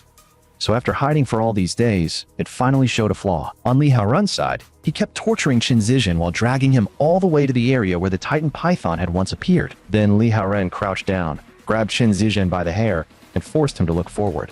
Open your eyes and look carefully. Do you still recognize it? Chen Zijin could only let out broken, pitiful whimpers. No, please, don't. I don't want to be eaten by that thing. But by then, his fate had long since been sealed. Li Haoren violently pulled the sword in his hand, slicing open Chen Zijin's throat and sending blood spraying out like a fountain. Then, like he was throwing away a piece of trash, he hurled Chen Zijin straight toward the Titan Python. The moment the Titan Python caught the smell of all that fresh blood, it opened its mouth and swallowed Chen Zijin whole without hesitation. Yet after it had eaten him, it made no move to attack Li Haoren. Instead, it simply turned around and left the area. Seeing that, Li Haoren let out a faint chuckle. Ate and left. Is it because Hilda and I now count as beings on the beast side too? Looks like it doesn't see us as enemies. Once Chen Zijin was truly dead, Li Haoren's level rose accordingly to level 30. At the same time, he unlocked a brand new skill, Soul Resonance. When a follower's affection reaches 100%, the souls of both parties can resonate and generate a powerful, exclusive piece of equipment. He had already personally experienced Nicole's soul resonance. Even though the effect had only lasted 10 minutes while he was in the peak blood state, The attributes displayed by Brediso had been undeniably monstrous, which meant that as long as he pushed each follower's affection all the way to the maximum, every single one of them could resonate with him and produce a unique, exclusive weapon. At that point, his upper limit would become almost immeasurable. For now, though, Hilda's affection was still only at 50%, while Lee Swear had already reached 83%. That meant the next stage of his focus would have to be on those two. But right then, the system suddenly began spamming danger warnings like crazy. An extremely dangerous target is rapidly approaching. Host must relocate immediately. Lee Haoran's heart sank at once.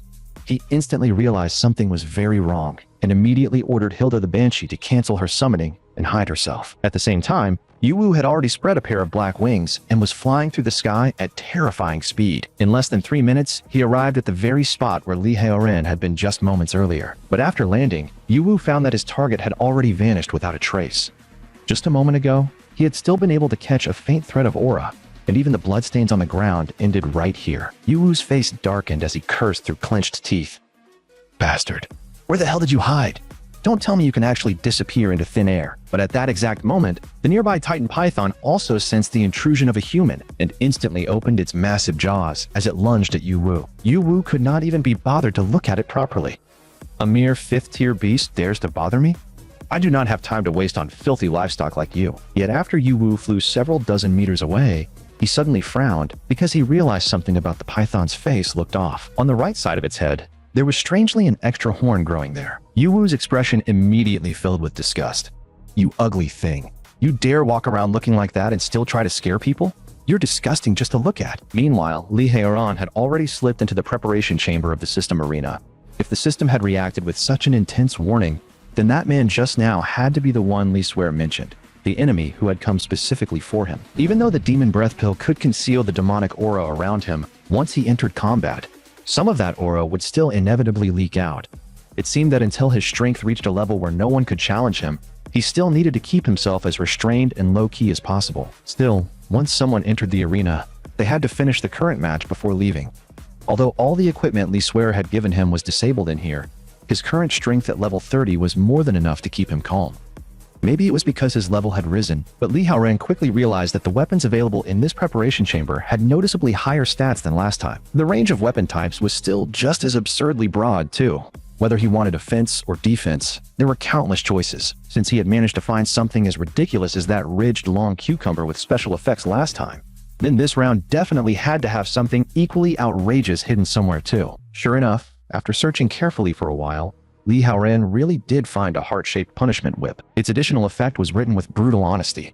After hitting a target, both the user and the target will enter an excited state, and both parties' attack power will increase by 1%. Lee Haoran barely hesitated before decisively choosing the little whip as his arena weapon. In his eyes, this was a high-risk, high-reward weapon. As long as he trusted his own ability to dodge well enough, then the so-called risk was not really a risk at all. Right after that, the system let out a chime and displayed another prompt, asking him to choose one of 3 buffs to assist in battle. The 3 options were increase loot value, randomly summon 1 follower into the arena, or massively reduce both outgoing damage and incoming damage. Lee Haoran immediately threw out the cowardly turtle shell style option first. As for the reward-focused one, the gains were far too low for a high-risk place like the arena, so it was not worth it either. After weighing them all, the most practical choice was obviously good partner. No matter which follower got randomly summoned, it would definitely be worth it for him. Meanwhile, Lee Swear was in the bathroom taking a shower, but her heart remained strangely restless. Why hasn't Lee Haoran come back this late at night? Could Yuwu have found him? Or did something else happen? But after thinking it over, she felt her worry was probably unnecessary. After all, she had already seen Lee Haoran's strength with her own eyes. Yet just as Lee Swear was still lost in those thoughts, a burst of white light suddenly flashed before her eyes. In the next instant, while she was still bathing, she was forcibly teleported into the arena. The system prompt immediately followed. Follower detected in nude state. System is automatically replacing clothing. A moment later, 2 pieces of underwear appeared on Lee Swear's body. She glared at Lee Haoran, both embarrassed and angry. You saw everything, didn't you? My body. You were the one who dragged me here, weren't you? What kind of place is this? Lee Haoran instinctively lowered his eyes toward the little whip in his hand before speaking in a perfectly calm tone. Relax. I only brought you here because I wanted to confirm your actual combat ability one more time. Lee Swear's face turned even redder. Then there was still no need for you to be holding a weapon that embarrassing. At that moment, the gold tier commentator Sally raised her voice and announced, The challengers of the second floor of the Blood Prison Arena are Li Haoren and his follower, and the defender of this floor is the Flame Witch, master of the profound meaning of fire. In the very next second, a long-legged beauty stepped slowly out from the swirling flames. 2 against 1? Huh. That's actually kind of interesting, but don't expect me to surrender the way Hilda did. I'm going to burn everything on this field down to ash. As soon as she finished speaking, the Flame Witch Barlow casually flicked out what looked like nothing more than a tiny fireball. But the moment that fireball reached the two of them, it suddenly expanded 100-fold. Li Haoren could only barely twist his body aside, narrowly avoiding the blast. He immediately glanced back at the ground behind him, only to see that the floor in the fireball's path had already turned into a charred wasteland that looked like hell itself. The sight instantly made Li Haoren abandon any thought of testing Barlow directly with the whip. Her attack power and attack range were both far beyond what he had expected. If he stacked her damage on top of that, the risk would be way too high. And since injuries taken inside the arena carried back into reality, it would be a serious problem if either he or Li Suer got hurt. But then Li Haoren suddenly realized something. The whip's description only said that when it hit a target, both the user and the target would enter an excited state. It never actually said the target had to be an enemy. Meanwhile, the Flame Witch Barlow continued driving her fire concept forward. In the blink of an eye, she flung out countless fireballs, filling the entire arena. Let's see where you two plan on hiding now. Almost at the exact same time, a thick wall of ice burst up from the ground. Boundless cold sealed off the incoming fireballs and instantly split the arena into 2 completely opposite zones of temperature. At that moment, Li Suer pressed one hand against the ground and spoke coldly. I hate fire users the most. Just because your damage is high, you think you can act however you want? Today, I'm going to snuff you out for good. But flame users were exactly what Barlow hated most as well. With a sneer, she replied, That just now? I wasn't even serious.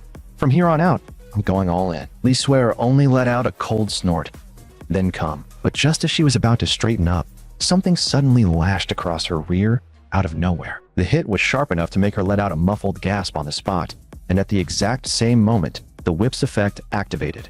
Attack power increased by 1%. Li Suer was instantly shocked and embarrassed, unable to understand why Li Haoren had suddenly struck her.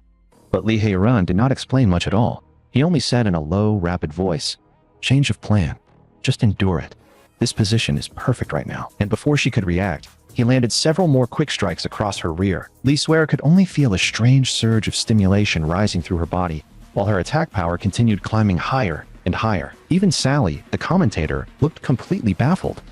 What is going on here? Why did Li Haoren suddenly start attacking his own teammate? And it looks incredibly intense too. The cries just keep coming. Is this some kind of internal conflict? On the contrary, the only one who seemed to understand the situation at all was Barlow, and she looked utterly mortified. This is an arena. What the hell are you two doing in the middle of a fight with me? Only then did Li Haoren's strategy become fully clear. The whip's true effect was to place both the user and the target into an excited state while increasing both sides' attack power by 1%. At that point, Li Suer's attack power had already stacked all the way up to 69%. At the same time, the effect of the title Battlefield Commander was also active, increasing her overall attributes by another 10%. As for Li Haoren, as the user, he was also in better condition than ever before. While his attack power kept climbing, he was also triggering the passive effect of Night Affinity. But at that very moment, the ice wall Li Suer had created earlier was finally blasted apart by Barlow. Barlow let out a mocking laugh. Ha, so your ice wall is only this much? I barely used any force, and it already broke. And you two actually dared do something like that while fighting me? I'm never going to forgive you for this. The moment Sally saw Barlow's stance, she instantly understood. It looks like contestant Barlow is preparing her ultimate move. Li Haoren and Li Suer have clearly enraged her completely with what they just did. In the next second, Barlow opened her mouth and unleashed a torrent of molten breath. It was so massive, it looked large enough to swallow the entire arena whole as it crashed down toward the two of them. But right then, Li Suer stepped forward of her own accord and said coldly, This is between me and her.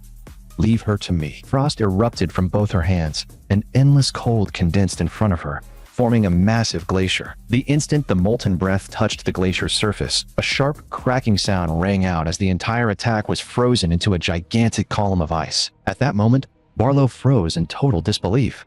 She had never imagined that her proudest killing move could be rendered so utterly powerless. Yet before she could think any further, the freezing force spread along the solidified attack itself and crawled straight up her body, sealing her entire figure inside the ice. The moment she saw that scene, the commentator Sally immediately raised her voice. Li Haoren's follower has completely reversed the battle and frozen Barlow solid. The winners of this match are Li Haoren and his follower. They have officially earned the right to challenge the third floor. At the same time, the system displayed a new notification. Fire resistance increased, and new skill points acquired. Right after that, the system asked Li Haoren whether he wanted to continue on and challenge the third floor. Li Haoren knew very well that with the attack power he had stacked up so far, continuing wasn't impossible. But the problem was that his current state felt far too overexcited, most likely because of the side effects from that little whip. With that in mind, Li Haoren turned to Li Suer and asked, "You performed well just now. I'm satisfied. But how are you feeling right now?" Li Suer breathed lightly, her cheeks flushed. "My state feels strange. Pain and pleasure feel like they're mixed together at the same time." The moment he heard that, Li Haoren understood. Li Suer's mind was already starting to slip out of focus. If they continued fighting, then sooner or later he might end up in the same state as well. So he decisively gave up on continuing the challenge. "Forget it. I'll use the portal to send her back first. It'll also let me avoid that bastard who's hunting me for a while." But after the two of them passed through the portal, Li Suer's body only started aching more and more. So with a flushed face, she asked Li Haoren to help massage her a little. Li Haoren didn't refuse. After all, this was his fault in the first place. Yet the moment he agreed, the system automatically reclaimed the arena outfit it had given Li Suer. Blushing furiously, Li Suer could only hurry away and change into another set of clothes. Once she was done, she lay face down on the couch and said softly, "All right, I'm ready. You can start now." After that, Li Haoren began gently massaging her. But the more he did, the more he realized that the whip's effect had not faded at all. If anything, it was only growing stronger. Li Suer couldn't help praising him softly. "You're really good at this. The stinging pain gets so much lighter the moment you press on it." But by now, Li Haoren could no longer keep down the agitation rising inside him. He lowered his voice and said, "In that case, why don't I make up for the regret you had in your dream?" Hearing that, Li Suer instantly turned flustered and embarrassed. I'm not mentally ready for that yet. I never planned to go that far." But Li Haoren's tone suddenly dropped, carrying the weight of a command. "The way you address me doesn't sound quite right, does it?" The moment Li Suer heard that, the word slipped out of her mouth almost on instinct. Master. In the instant that word left her lips, the affection above her head shot straight up to 98%. After the two of them truly spent the night together, Li Suer quickly began to feel endless energy surging wildly through her body. That was also the moment she successfully obtained Blood Demon Essence. Not only did all of her attributes surge upward, but even her evolution rank broke through all the way into Star Diamond rank. Even Li Haoren himself had not expected the mechanism to be this powerful. It could raise someone like Gold rank Li Suer by an entire major tier in one go. If that worked on even stronger people, then wouldn't the effect be even more terrifying? Right after that, Li Haoren thought of something else. Since Monique had previously been able to produce a blood blade from within her chest, then the current Li Suer had now also become qualified to generate a piece of exclusive equipment for him. With that thought, he immediately activated Soul Resonance, causing all the energy inside Li Suer to gather madly toward the center of her chest. In the next second, the magic formation on her chest lit up, and a black crown slowly began to emerge. The crown carried an overwhelming aura from appearance alone. It was not inferior to the blood blade from the Succubus line at all, and in fact matched Li Haoren's own bearing perfectly. The moment Li Haoren placed the crown on his head, his intelligence, magic attack, and critical strike all rose dramatically. Still, to avoid drawing too much attention, Li Haoren ultimately had the system hide the crown's visual effects. Once everything had been settled, Li Haoren got dressed and said goodbye to Li Suer. "You've helped me a lot these past 2 days. I've basically finished everything I needed to do. With the kind of identity I have now, it's not suitable for me to stay here any longer. But before I go, there's still one important thing. You're pretty rich, right? Can you lend me some money?" Hearing that, Li Suer didn't find it abrupt at all. Instead, she answered as though it were only natural. "What belongs to me already belongs to Master. Use as much as you want." In truth, the reason Li Haoren borrowed the money was to leave a generous amount of living expenses for his younger sister, Li Xiaoyu. And on the way out of the school grounds, he casually drank from a female student as well, conveniently completing the system's daily task in the process. To have someone so close right in front of him, yet still be unable to truly reunite with her, the feeling was strangely bitter. "Xiaoyu, your brother borrowed this money shamelessly for you, so make sure you spend it carefully. Even if you don't get into a top university one day, that's all right. As long as you can live a healthy and happy life, that's enough for me." At the same time, inside the team leader's office at Red City Group, Li Suer's mind was still flooded with those dangerously intimate images from the night before, replaying that strange and intoxicating feeling again and again. And that obviously unusual state of hers was noticed from start to finish by one of her team members. But that team member had something more urgent to report. Leader, coworkers saw people from the Elite Center take away those 2 teammates of ours last night. It's probably because of Yu Win's death too. Before long, evening arrived. The 2 Red City members who had been captured were desperately trying to explain themselves. When we got to the scene, all we saw was a skeleton. We didn't even see a single trace of the beast. So now that the Elite Center can't find the real killer, you're taking it out on nobodies like us? Bullies to the weak, cowards to the strong, raging because you're useless. That's exactly what you people are. The bald man from the Elite Center immediately had veins bulging across his forehead in anger. You 2 stubborn little pieces of trash really do have a death wish. But the instant he finished speaking, the metal warehouse door was violently blasted apart from the outside. The one who stepped in was Lee Swear. Her face was cold as she walked forward. Found you at last, you bald bastard. Hand over my people right now, or I'll tear your whole little operation apart. The 2 team members nearly shouted themselves hoarse the moment they saw Lee Swear. The leader really came to save us. We really did follow the right person. The bald man, however, was filled with alarm. Lee Swear was supposed to be only lower gold rank, so how had she slipped in here without making a sound? There were dozens of upper silver spirit rank evolvers guarding the outside of this warehouse. Lee Swear, who had already broken through to star diamond rank, shouted coldly, "Your little underlings have already been turned into ice sculptures by me. Don't worry, you're next." This is a perfect chance to test the new skill I just learned. As she spoke, she thrust both hands forward. 2 snowflake-shaped blades spun at high speed from left and right and shot straight at the bald man. The bald man instantly gathered flames around both of his fists. Cheap tricks. Your eyes can't break through my flame fists. Last time, you should have been grateful young master was there to stop me, or you'd already be dead. But this time, your luck's run out. Lee Swear shouted back coldly. Without him standing there, the one who's out of luck today is you. 16-fold ice wheel. The moment her voice dropped, more than a dozen snowflake blades wrapped in violent ice energy tore toward the bald man all at once. Yet flames coiled around his body and blocked out every strand of cold trying to invade. Useless. I'm one of the very best among upper gold rank fighters. You don't stand a chance at all. Lee Swear's gaze turned icy. And what if you were upper gold rank? I'm not the same person I was before. The bald man clearly had no idea she had already advanced, and still arrogantly charged and head-on with his blazing fists. But the shards from those ice wheels he had smashed apart had already slipped into his body like countless razor-thin blades. She can even control fragments that small with that much precision? Lee Swear moved her fingertips slightly and whispered, "Bloom, flower of ice." In the very next instant, all the fragments of ice lodged inside the bald man erupted into sharp ice spikes. Only then did the bald man finally understand. So you lured me into smashing those ice wheels on purpose, just to make me let my guard down. The real killing move was hidden afterward. Looks like I really underestimated you, Lee Swear said coldly. Those shards already entered your body through the wounds. With just one thought, I can freeze your blood solid from the inside. So right now, your smartest move is not to struggle. If you behave, I might still leave you alive. But the bald man trembled with rage. The reason young Master Yu Wu chose me as his partner is because I'm one of the absolute strongest among gold rank fighters. For someone as powerful as me to be looked down on by a lower gold rank woman, this is the greatest humiliation of my life. As he shouted, flames exploded out of his body and forcibly shattered the ice spikes that had formed inside him. Who the hell are you trying to scare?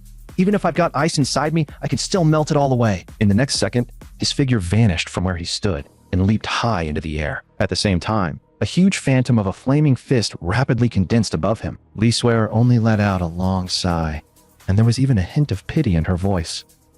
You really don't know when to stop. Then countless ice spikes suddenly burst out from inside the bald man's body and pierced straight through his heart. The spikes tore outward from within, destroying every internal organ in his body, while blood sprayed violently in every direction. The bald man, who had been raging just moments ago, could only freeze there in the air with a twisted expression before losing all life. Cold mist swirled around Lee Swear's hand as she looked at his corpse without emotion. Your fire still can't melt my ice. And one more thing, I'm not lower gold rank anymore. I'm star diamond rank now. After everything was over, Lee Swear personally untied her two subordinates and carefully checked on their condition. Both of them insisted they had only suffered minor injuries and were otherwise fine. More importantly, no matter how brutally that bald bastard interrogated them, neither of them had leaked a single word about the beast. But the instant those words left their mouths, Lee Swear suddenly sensed an overwhelming wave of killing intent. That level of murderous pressure had already gone far beyond anything an ordinary evolver should be capable of. Almost on instinct, she spun around to confirm it, and what she saw was exactly the man now standing quietly at the warehouse entrance. Legendary rank Yu Wu still wore that same refined smile that made people's skin crawl. Impressive. Team Leader Lee, In just 2 days, you climbed from lower gold rank all the way into star diamond rank. That really is quite something. It's just unfortunate that there are two kinds of people I can never tolerate in this life. The first are people who look asymmetrical from left to right, and the second are people arrogant enough to lie to my face. Yet somehow, you managed to qualify for both at once. Meanwhile, on the other side, Li Haoren had already returned to the Succubus village, and now he finally had the chance to properly inspect Monique's Bloodblade Braid Zo. Before, he had only experienced it briefly and never took the time to study its exact stats. But now that he looked closely, he realized this Bloodblade, just like the Crown of Night, also carried a nighttime bonus. Could this really be a shared trait of exclusive equipment? What was even more ridiculous was that it granted bonus full attributes based on his own level multiplied by 100. In other words, the higher his level rose, the stronger this weapon would become. Standing at the side, Monique was already overjoyed deep down. Lord Heiran had barely returned before immediately seeking her out for soul resonance again. In her mind, the way he gripped that Bloodblade felt almost the same as him gripping her body itself, but just then, a system notification suddenly popped up, showing that his level had increased again. Li Haoren froze for a second before his expression sharpened. That experience came from Li Suer's side? Enough to push me up 3 levels at once. Then the enemy she's facing must be incredibly strong. In the next second, his expression darkened completely. No. If someone can force Li Suer into a direct clash at this timing, then aside from the elite sinner, there's no one else it could be. She's in danger. The moment that thought struck him, Li Haoren immediately grabbed Monique and set out at top speed toward Li Suer's location. The entire way there, he kept urging her on. Faster. Can't you go even faster? But Monique could only answer helplessly that she was already flying at her absolute limit. The real problem was that the way Li Haoren was currently holding her made it almost impossible for her to keep her mind steady. At the same time, Yuwu's figure suddenly vanished from where he stood. The air exploded with a series of violent tearing sounds, and in less than the blink of an eye, he appeared right in front of Li Suer. Feel my rage.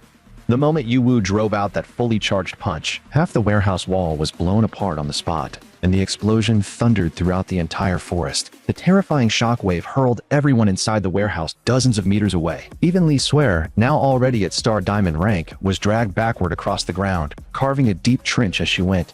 Her heart shook violently. Just one punch had this much power. This monster is far too strong. Are those two teammates already out of the fight?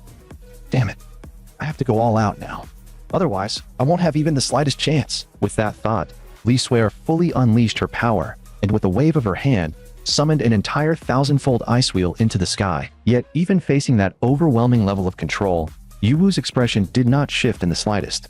To manipulate that many ice wheels at once, I'll admit, that takes some talent. But this should be your limit, right? The truth is, whether you're lower gold rank or star diamond rank now, it makes no difference to me. But at the exact same time he said that, all 1,000 ice wheels shot toward Yuwu in a dense storm. Yuwu merely flicked his hand. In the next instant, waves of murderous force blasted out and completely isolated the incoming ice wheels, even sweeping all of them back in the opposite direction. The shattered ice tore across Li Suer's body like a storm of blades, slicing open bloody wounds everywhere. In the span of a snap, all 1,000 ice wheels were wiped away. So, this is the power of a legendary rank fighter? But before the thought had even fully settled in her mind, a strange red glow suddenly lit up in Yuwu's eyes. The moment Li Suer's gaze met his, she was dragged into some kind of grotesque illusion and felt her entire body lock in place, as if frozen solid from the inside out. This is a control technique driven purely by oppressive aura. It's over. I'm really going to die here. My story with Master has only just begun. Is it really going to end this soon? But just as Li Suer was about to sink into complete despair, a vast wave of deep crimson power suddenly crashed down from the sky. The force smashed into the earth and blasted apart the terrain in front of her in an instant. As thick smoke rolled through the battlefield, Li Suer immediately recognized that familiar aura. Master. Master came to save me. Inside the smoke, Li Haoren stood there with one hand, calmly blocking Yuwu's punch. At that moment, he had temporarily unlocked all the attributes and abilities of the Blood Demon God, though the duration still only lasted 10 minutes. Then he spoke coldly. She's my woman. You don't get to touch her. The moment Yuwu heard that, his face darkened even more. No wonder Li Suer kept protecting you. So that's the kind of relationship you two have. But thanks to her, you beast finally showed yourself. So you really were the one who killed my brother. Good. Now I can finally avenge him with my own hands. Li Haoren merely frowned slightly, his tone dripping with contempt. Avenge him? I don't think that'll be necessary. Before the words had even fully settled, he suddenly lashed out and tore one of Yuwu's arms clean off. Blood immediately erupted like a fountain. Clutching the wound, Yuwu let out a miserable scream. "Ugh, my arm!" And when Li Suer saw that brutally bloody scene, her legs gave out beneath her, and she collapsed onto the ground on the spot. Li Haoran glanced back, saw her trembling all over, and his voice unexpectedly softened a little. "Sorry, I was late." But even amid the shock, Li Suer still felt a surge of relief rise in her chest. "Master, I'm so glad you came to save me." Right after that, Li Haoran casually tossed a bottle of medicine to Monique. "Treat her first. I don't have much time. I need to finish this bastard quickly." Yet Yuwu had already forced himself back into composure. "You only managed to rip off one of my arms because you took me by surprise. And now you actually dare to claim you're going to kill me? I was a peerless genius who reached legendary rank at the age of 13. A filthy lower life form like you will never understand what true power even is. Open your eyes and look carefully." As his words fell, a blinding crimson light instantly swallowed Yuwu whole. When the red glow finally faded, Yuwu had already transformed into another form altogether. A crimson scythe in hand, 6 wings spreading wide behind his back, standing suspended in the air like a demon of slaughter. Even the arm Li Haoran had torn off by force had already grown back completely. Yuwu's eyes turned icy, his voice warped with rage. "You dared to destroy my aesthetics. That means you must pay the price. A filthy, asymmetric, inferior creature like you should never have been allowed to exist in this world in the first place." At that moment, Li Suer could clearly feel the murderous aura around Yuwu rising higher and higher. Only then did she truly understand that when he fought her earlier, he had not been even remotely serious. At the same time, the system suddenly gave Li Haoran an emergency mission: kill the target within 5 minutes. Upon completion, a special reward will be granted. Even Li Haoran himself was surprised. He had not expected the system to be this desperate to see Yuwu dead. In the next instant, Yuwu swung the soul-reaping scythe in his hand and unleashed 6 overwhelmingly tyrannical god-slaying blade arcs in rapid succession. Yet facing those 6 terrifying slashes, each powerful enough to carve apart mountains, Li Haoran did not even bother trying to dodge. A thunderous explosion erupted as all 6 blade arcs struck him head-on, kicking up layers of thick smoke. But when the smoke finally cleared, Li Haoran stood there completely unharmed, not even a scratch on his body. His expression remained calm, touched with open mockery. "And with slashes like that, you still dare call yourself a godslayer? Fine, then let me show you what a real slash looks like." As he spoke, Li Haoran slowly raised the Bloodblade Braid Zo in his hand. Then he brought it crashing down. A blood-red crescent torrent, as if it could split gods and ghosts alike, tore forward in a single strike. Everywhere that slash passed, the land itself was ripped open into a colossal trench. Yuwu thought he had successfully dodged it and could not help sneering. "Huh, the power's not bad, I'll give you that. Too bad your speed still can't keep up with mine." But before the last word had even finished leaving his mouth, his left arm suddenly detached cleanly from the shoulder, and blood exploded outward like a fountain once more. Yuwu's face twisted in total disbelief. "What the hell? I clearly dodged it. So why did this still happen?" Li Haoran looked at him in complete calm. "Sword energy, idiot. Aren't you obsessed with symmetry? I'm just helping you achieve it." Only at that moment did Yuwu finally understand that the strength of the beast standing before him had long since surpassed anything he had imagined. So without hesitation, he made his decision and shot straight into the sky, pretending to retreat. In nothing more than a blink, he had become a fading streak and vanished into the horizon. But a faint crimson afterglow still flickered high in the air, and the moment Li Haoran saw it, he shot off in pursuit without a second's hesitation. "The system gave me a time limit for killing you. Today, no matter what happens, you die here." On the other side, Yuwu had already regenerated his severed arm, and a savage grin spread across his face. "Idiot, you fell for it, didn't you? Sure, your strength isn't bad, but things are completely different once we're in the sky. My flight speed is unmatched. The heavens are the only battlefield where I can unleash my full power, and the power of the Slaughter Angel can keep reconstructing my severed limbs. As long as I'm still in the air, there's no way I can lose." But in the very next second, while Yuwu was still basking in that confidence, Li Haoran had already appeared silently behind him. "What exactly are you so proud of?" Before the words had even settled, Li Haoran swung out a backhand slap and smashed it straight across Yuwu's face, shattering his eyeballs on the spot. A heavy sonic boom exploded across the sky, and Yuwu's body dropped like a meteor, crashing straight down into the forest below. By the time the smoke finally cleared, a massive crater had already been blasted into the earth, and at the very center of it, Yuwu was barely clinging to life, gasping out his plea. "My father is the president of the Elite Center. You can't kill me. If I die, all of Giant City's upper ranks will be shaken. They'll They'll never let you go. But those painfully familiar words only made Li Haoran feel even more disgusted. Just as expected of brothers, even with death staring you in the face, the only thing you know how to do is hide behind your father. What do you think this is, some children's fight? You get beaten, then run crying to your parents? Too bad for you. The only way I'll ever get peace is if you die here. As he spoke, Li Haoran slowly pushed the blood blade braidso forward in his hand. Then a torrent of blood, carrying both fury and lament like a funeral hymn, crashed straight down onto Yu Wu. In an instant, the force blasted the ground open again, carving out a bottomless black pit. The next second, level up notifications began flooding the system non-stop, and Li Haoran shot up 5 levels all at once. Li Suer was so stunned by the sight that she could barely speak. He's too strong. Master erased a legendary rank opponent like Yu Wu without even breaking a sweat. Monique was equally shaken. At this level, something like that is probably just normal for Lord Haoran, right? Li Haoran had now reached level 36, and at the same time, he unlocked a new skill, Blood Torrent, which released a powerful blood shock wave straight forward and dealt massive burst damage. And depending on the weapon being used, the skill could also change into different forms of torrent. Right after that, the reward for killing the target was delivered as well. It was a consumable called Mini Blood Domain. Once used, it would vanish immediately, but the effect was overwhelming. It could create a blood domain lasting for 1 hour, and while the domain remained active, all Blood Clan attributes would be doubled. Only after everything was completely over did Li Haoran finally descend back to the ground and look toward Li Suer and Monique. How are you two?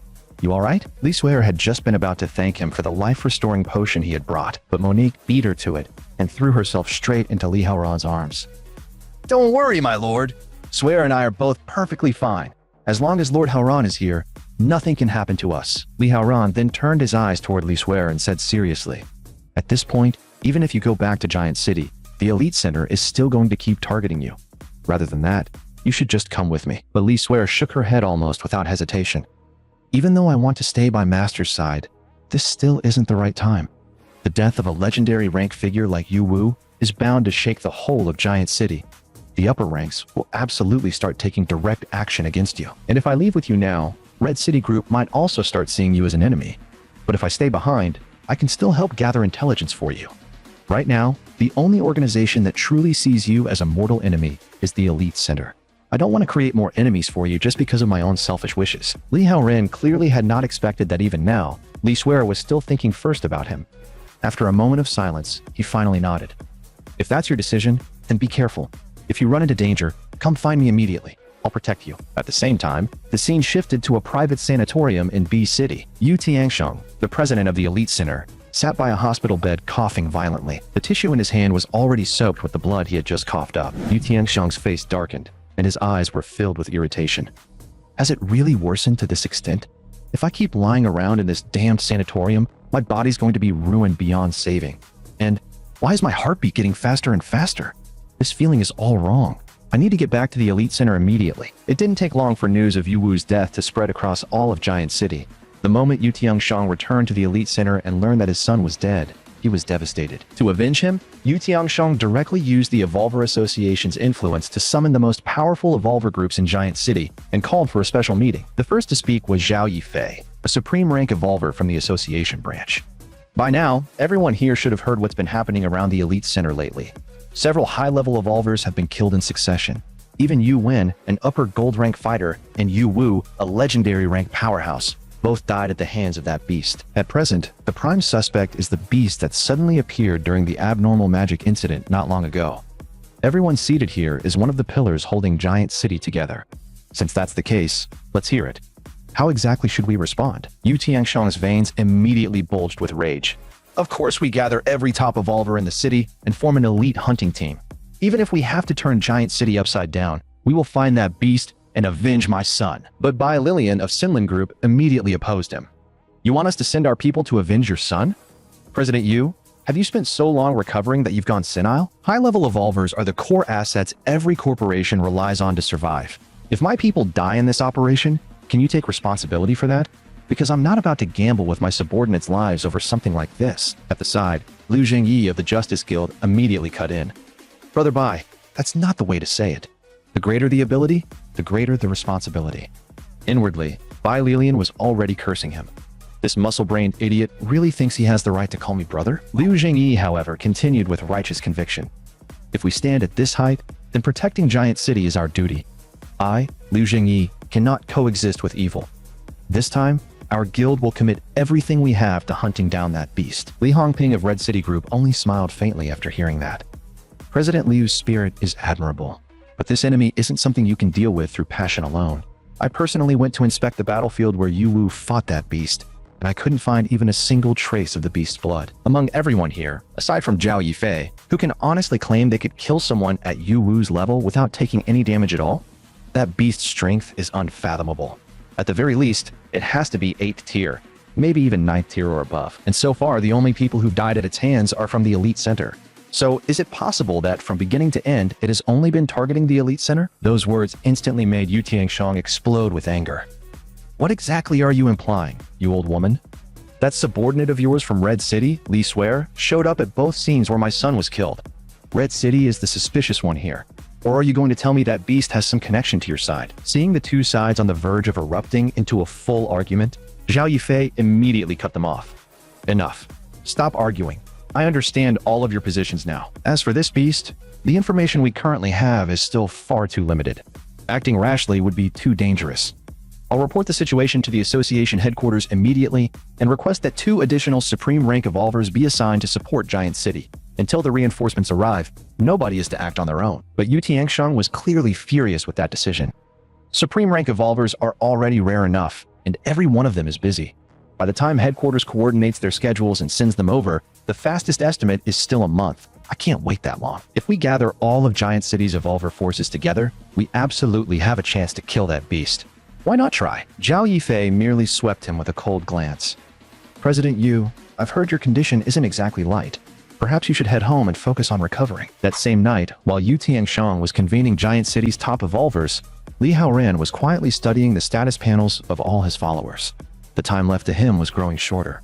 Before Giant City's Evolvers could fully lock onto him, he had to become stronger as quickly as possible, max out every follower's affection, and unlock more hidden rewards and exclusive equipment. When his gaze fell on Hilda's panel description, the corner of his mouth twitched slightly.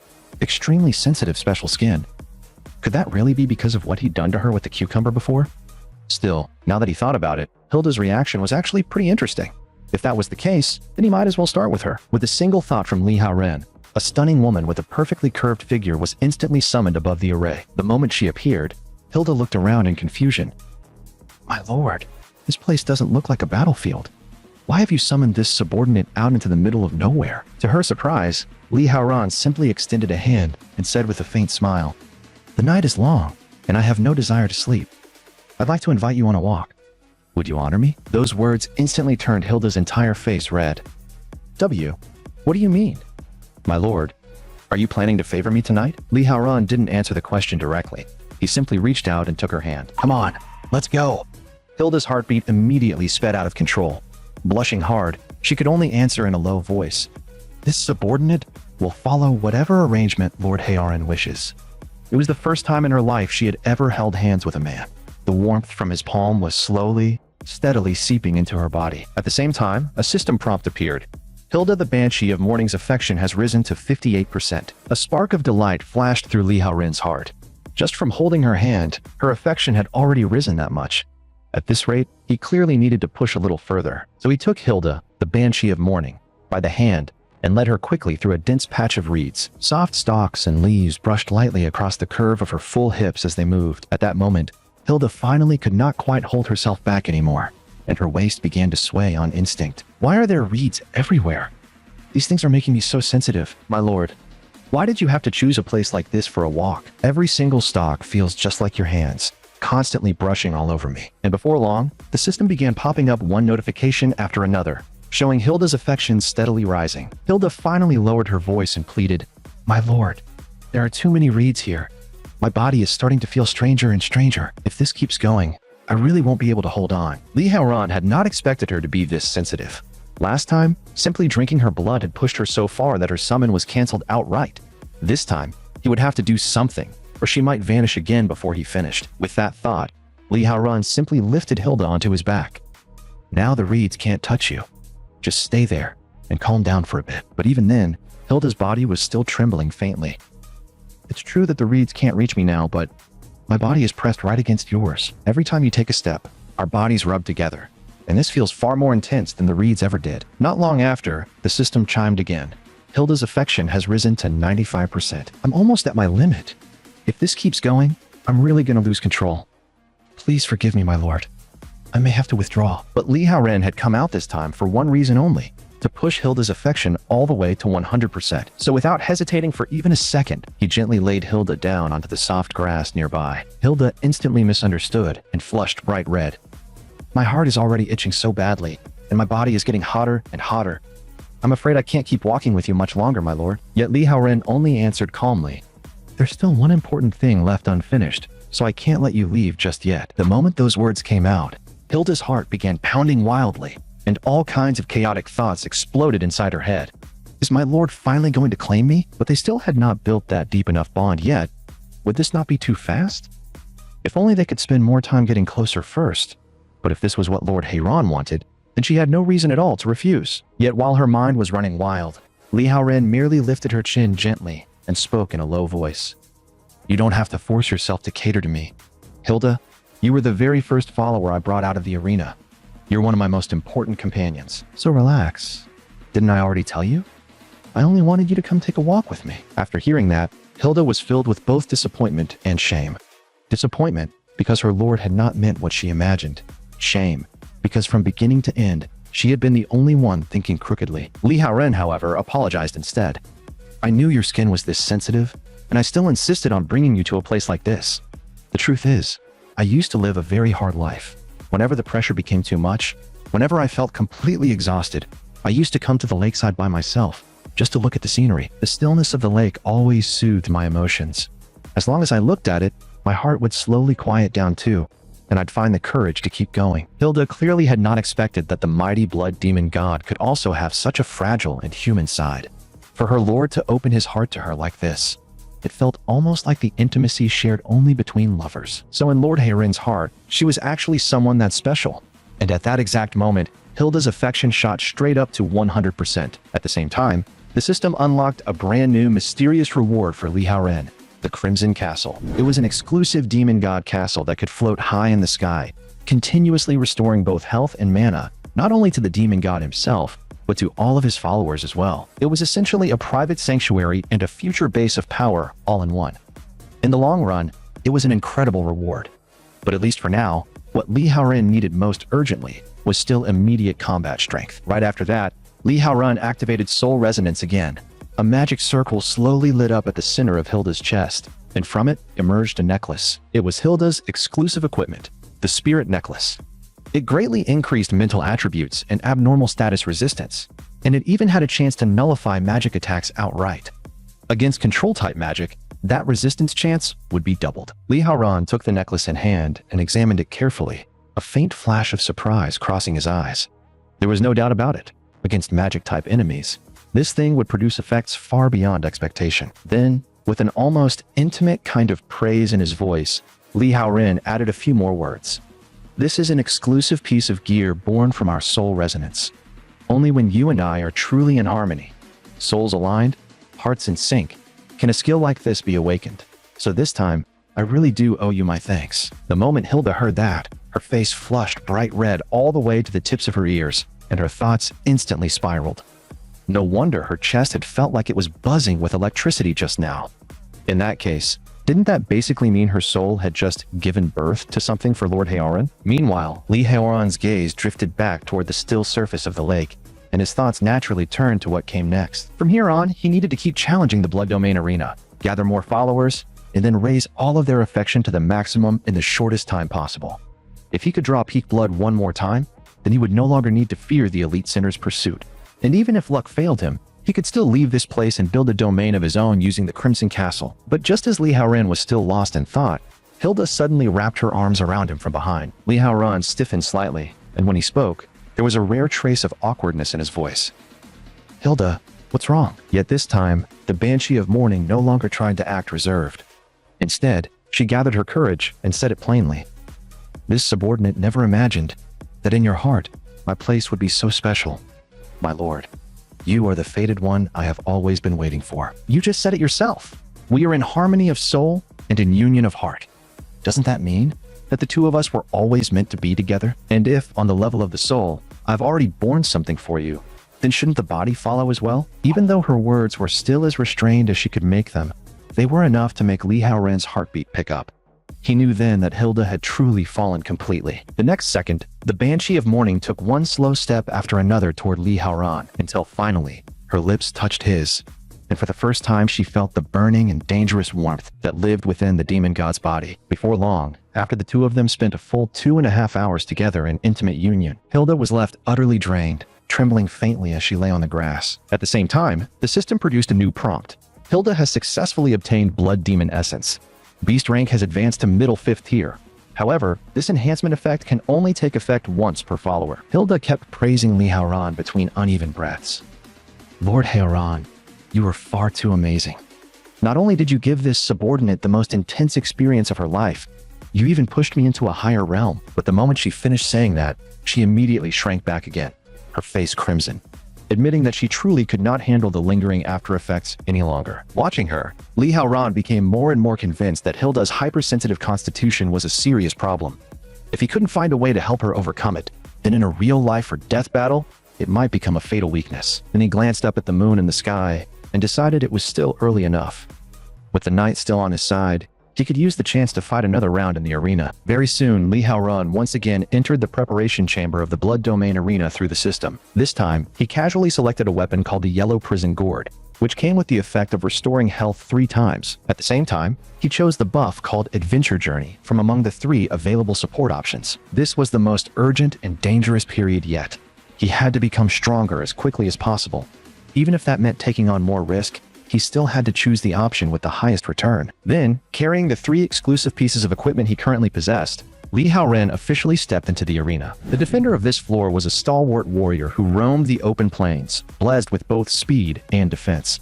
Wielding the sacred authority of sun and music, she was a holy knight in the truest sense. Her identity was that of a 5th-tier beast, Centaur. When Centaur first appeared, her tone was actually somewhat polite.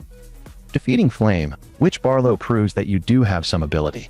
But if you are facing me, then you no longer have any hope, Li. Yet Li Haoran only snorted, his eyes carrying open appraisal and faint amusement. A female centaur, huh? This is my first time seeing one. That really does make you a rare species. But don't you think your tone is just a little too big? Those few short words instantly provoked the centaur into anger. If you're unhappy, then prove yourself with action. Let me see whether you truly deserve to stand here. In the next second, Li Haoran was abruptly dragged into an abnormal state. The system immediately displayed the message, Taunt. For a period of time, you will be forced to attack the target. At that moment, Li Haoran felt his body moving entirely outside his control. Almost by instinct, he launched himself forward, and streams of bloodblade torrents slashed out in tangled succession. In response, the centaur immediately raised the sun god shield in her hand. A dense defensive barrier spread out, and to Li Haoran's surprise, it absorbed the full force of every blood torrent. Even Centaur herself was inwardly shocked. What? Just one exchange nearly charged the sun god shield to full? This guy's offensive power is absurd, but on the surface, she only acted even more arrogantly. Keep going. Don't stop. Hit me with everything you've got. Go on. Smash my shield to pieces. Li Haoran had no idea what the true function of that shield actually was. He simply assumed this female centaur was just being wildly overconfident, and without thinking too much, under the influence of the taunt, he went almost berserk, hacking again and again at the barrier in front of her. Only when the system suddenly flashed another message did he finally snap awake in an instant. Abnormal status resistance has activated. Taunt duration has been reduced. The moment his mind cleared, Li Haoran immediately withdrew, widening the distance by several full strides. At the same time, he couldn't help narrowing his eyes in thought. That centaur's shield is ridiculously thick. Even with the bloodblade in my hand and the night bonus active, I still can't break it head on. The centaur's face tightened in shock. Her taunt wasn't supposed to kick in yet, so did he have some kind of control resistance? That made things troublesome, but it did not really matter. His attack power was already monstrous, and even if the taunt had not fully ripened, the Silver Moon Spear was still fully charged. With that, the centaur slammed the butt of her spear into the ground. A massive wave of energy burst outward in expanding rings and blasted Li Haoran more than 10 meters away. He twisted midair, steadied himself, and instantly noticed that the energy eruption was powerful, but a large part of it carried his own aura. He got it now. She was using taunt to force him into attacking the shield, then using that shield to absorb his power, transfer it into the spear, and hit him back with his own energy. So that was her trick, which meant the harder he hit, the harder she could hit back, right? Realizing that, Li Haoren immediately hurled his Bloodblade away, because if he got hit by taunt again, he would instinctively trigger Bloodblade Torrent and unload on the Sun God Shield, which would only hand the Centaur even more firepower. Seeing that, the Centaur sneered. "What? Are you giving up already? That's boring. Come on, hit me harder. I still barely feel a thing." The moment taunt was cast again, Li Haoren was once more forced to attack her shield, but this time, he used his fists instead. Only then did the Centaur finally understand what he was doing. "So that's why you threw away your weapon. You were trying to lower your own damage output. That way, during the short taunt window, I wouldn't be able to fully charge the Silver Moon Spear. First time fighting me, and you already broke down my ability and came up with a counter. That's some terrifying insight. But I didn't become a 5th-tier beast just by hiding behind an unbreakable defense." With that, the Centaur drove her spear forward in a vicious thrust, and the tip punched straight into Li Haoren's chest. Blood sprayed everywhere, and she mocked him on the spot. A fighter without a weapon is useless. But Li Haoren grabbed the shaft of the spear and let out a cold laugh. "Who told you that someone who uses a sword has to be a warrior?" The instant those words fell, Blood Prison Burial activated. The blood that had just splashed into the air began to whip and twist, turning into long crimson tendrils that lashed out and wrapped around the Centaur. As the Sun God Shield slipped from her grasp, the Centaur's arms and body were bound on the spot. The way those bindings wrapped around her was shameless enough to rival certain island productions. "You were planning this from the very start? Everything you did before this was set up. You were baiting me into attacking the whole time? You're smart, I'll give you that. But this move is way too embarrassing." Li Haoren yanked out the Silver Moon Spear and smirked. "You thought I was playing on the 3rd floor. I was already thinking on the 5th. Without your shield, you can't use that barrier anymore, can you?" Then he flickered forward and mounted the Centaur's back. "I only changed the form of my skill because I wanted to recruit you as a follower. Otherwise, you would have already been stabbed full of holes. Since you're a Centaur, then let me tame you properly." Even the referee was left stunned by that posture. Unbelievable. Li Haoren actually locked Centaur down with his own body. But why am I blushing just watching this? The Centaur trembled from head to toe, realizing she had completely fallen into his trap. It was the first time anyone had ever ridden on her back, and it was a man of all things. His body was pressed tightly against hers, and no matter how hard she struggled, she could not break free. The sensation was strange, painful, and weirdly thrilling all at once. If this kept going, she really would suffocate. She could not just sit there and wait. She had to risk everything. With that thought, the Centaur suddenly kicked off with all 4 hooves and burst into a wild sprint across the arena. "If you still won't let go, then we're both going down together." But Li Haoren had come here to subdue her from the very beginning, so he simply tightened his hold and choked her out on the spot. Before long, the Centaur blacked out from a temporary lack of blood flow to the brain. After claiming victory on the 3rd floor of the arena, Li Haoren took a drink from the yellow prison gourd and recovered a small amount of health. He had taken some damage, sure, but he still won in the end.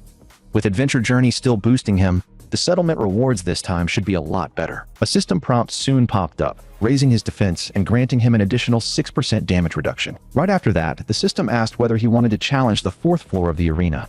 If he continued in one streak, his current gear and buffs would remain unchanged. Li Haoren thought to himself that the yellow prison gourd still had 2 more uses left, and he could keep benefiting from Adventure Journey's bonus rewards. So he decisively chose to challenge the 4th floor of the Blood Prison Arena. Very soon, the unconscious Centaur vanished from sight. The arena commentator then loudly announced the arrival of the 4th floor's defending champion. Li Haoren figured that last time, he had been busy avoiding the Centaur's ability and never got to fully unleash the power of the Bloodblade. This round should finally let it shine. But just as that thought crossed his mind, enormous octopus-like tentacles suddenly stretched out from the depths of the gate. Under Li Haoren's fierce slashes, however, they were all chopped apart one after another, their severed pieces flying everywhere. Not even on stage yet, and the skills are already flying. What an impatient one. As countless thick tentacles slowly spread open, a woman with 3 eyes stepped out from the shadows. She let out a sultry laugh. "Can't help it. Your scent is way too tempting. The moment I saw you, I started getting restless. So tell me, what's the most exciting way to play with you?" Facing a tentacle monster even more twisted than he was, Li Haoren decided she definitely needed some proper discipline. But the tentacle monster only twisted her body, effortlessly dodging Li Haoren's slash first, then shooting out countless tentacles from the side in a sneak attack. Who's disciplining who? That's still up in the air. In that instant, Li Haoren's body froze midair. At the same time, endless tentacles hammered wildly into the ground. Yet when the smoke cleared, Li Haoren had already flickered far away. "You think you can discipline me with that? Dream on. But the tentacles that had drilled into the ground kept burrowing even deeper, then burst out from right beneath Li Haoren's position and instantly engulfed him. Li Haoren's eyes narrowed. She used that insane high-speed surge of tentacles to completely box him in. Was she trying to lock down his movement? Yet in the brief instant he lost focus, those tentacles had already wrapped tightly around all 4 of his limbs. Damn it. So that whole chain of attacks just now was nothing but a feint to throw off his sight and hearing. He had taken the bait. The tentacle monster trembled with excitement and spoke in a sweet, crazed voice. Finally caught you. Now how should I torture you? Just thinking about it is already making me unbearably excited. And these were clearly no ordinary tentacles. Their surfaces were laced with violent toxins, causing anyone poisoned to lose 0.5% of their maximum health every second, for a full 60 seconds. Li Haoren could feel his life steadily draining away, and his expression darkened. This is bad. The poison in her tentacles is nasty. At this rate, he would not even last 2 minutes before he dropped dead. The tentacle monster smugly declared that the moment she caught him, the match was already over. The surface of my tentacles is covered in countless tiny suction mouths. They latch tightly onto your skin and keep pumping in potent toxins. But if you're willing to call me mistress like a good boy, I might just spare your life. But the moment her words fell, a strange sensation of dizzying ecstasy suddenly surged through every nerve in his body. It turned out Li Haoren had casually bitten into one of the tentacles, completing his daily blood-drinking task, and even gaining 1 point of strength in the process. In the instant the tentacle monster let her guard down, Li Haoren immediately activated Crimson Flicker and tore free from the restraints. At that moment, the tentacle monster's face flushed bright red as she huffed in embarrassment. That's playing dirty. You even used your mouth. You hurt me, and now I'm really getting mad. But after a few breathy moans, she suddenly realized Li Haoren had vanished without a trace. Li Haoren activated Blood Shadow Art at once, then took a second drink from the yellow prison gourd, restoring his health to 49%. He quickly judged the situation. The poison in her tentacles was nasty. 1 hit would cost him a full 30% of his health, and his gourd only had 1 use left. If this dragged on, defeat was guaranteed. Unable to see her enemy, the tentacle monster started to panic. Was he hiding with an invisibility skill, waiting for a sneak attack? Which direction would he come from? The left, the right, or above? Then, without warning, a sharp pillar of blood burst out from underground, grazing the proud fullness of her chest and staining it with blood. Right after that, countless blood pillars erupted one after another from beneath the earth, stabbing toward the tentacle monster from every angle. At first, she could still rely on the tentacles under her lower body to weave around in frantic dodges, until Li Haoren began reading her movements and cutting off her landing points in advance. As a dense forest of blood pillars tore through the ground, the lower half of the beautiful tentacle monster was finally nailed firmly in place. Humiliated and furious, she cried out, "You really don't know how to show a lady any mercy. Now I'm seriously angry." But at that very moment, Li Haoren revealed himself behind her and said coldly, "Mercy?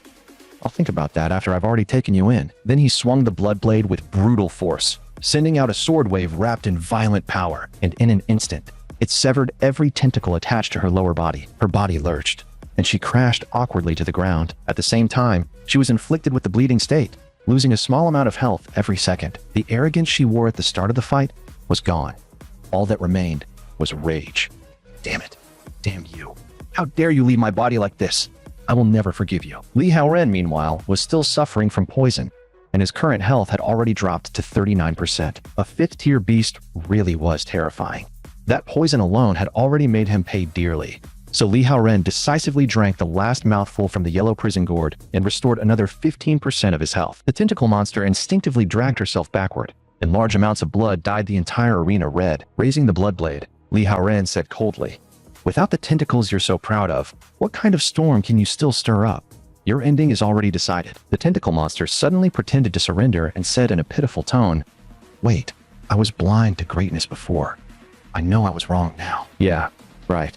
The instant those words left her mouth, the third eye on her forehead fired out a beam of purple light. Luckily, the exclusive necklace on Li Haoren suddenly activated, causing the evil eye blast to fizzle out and vanish into thin air.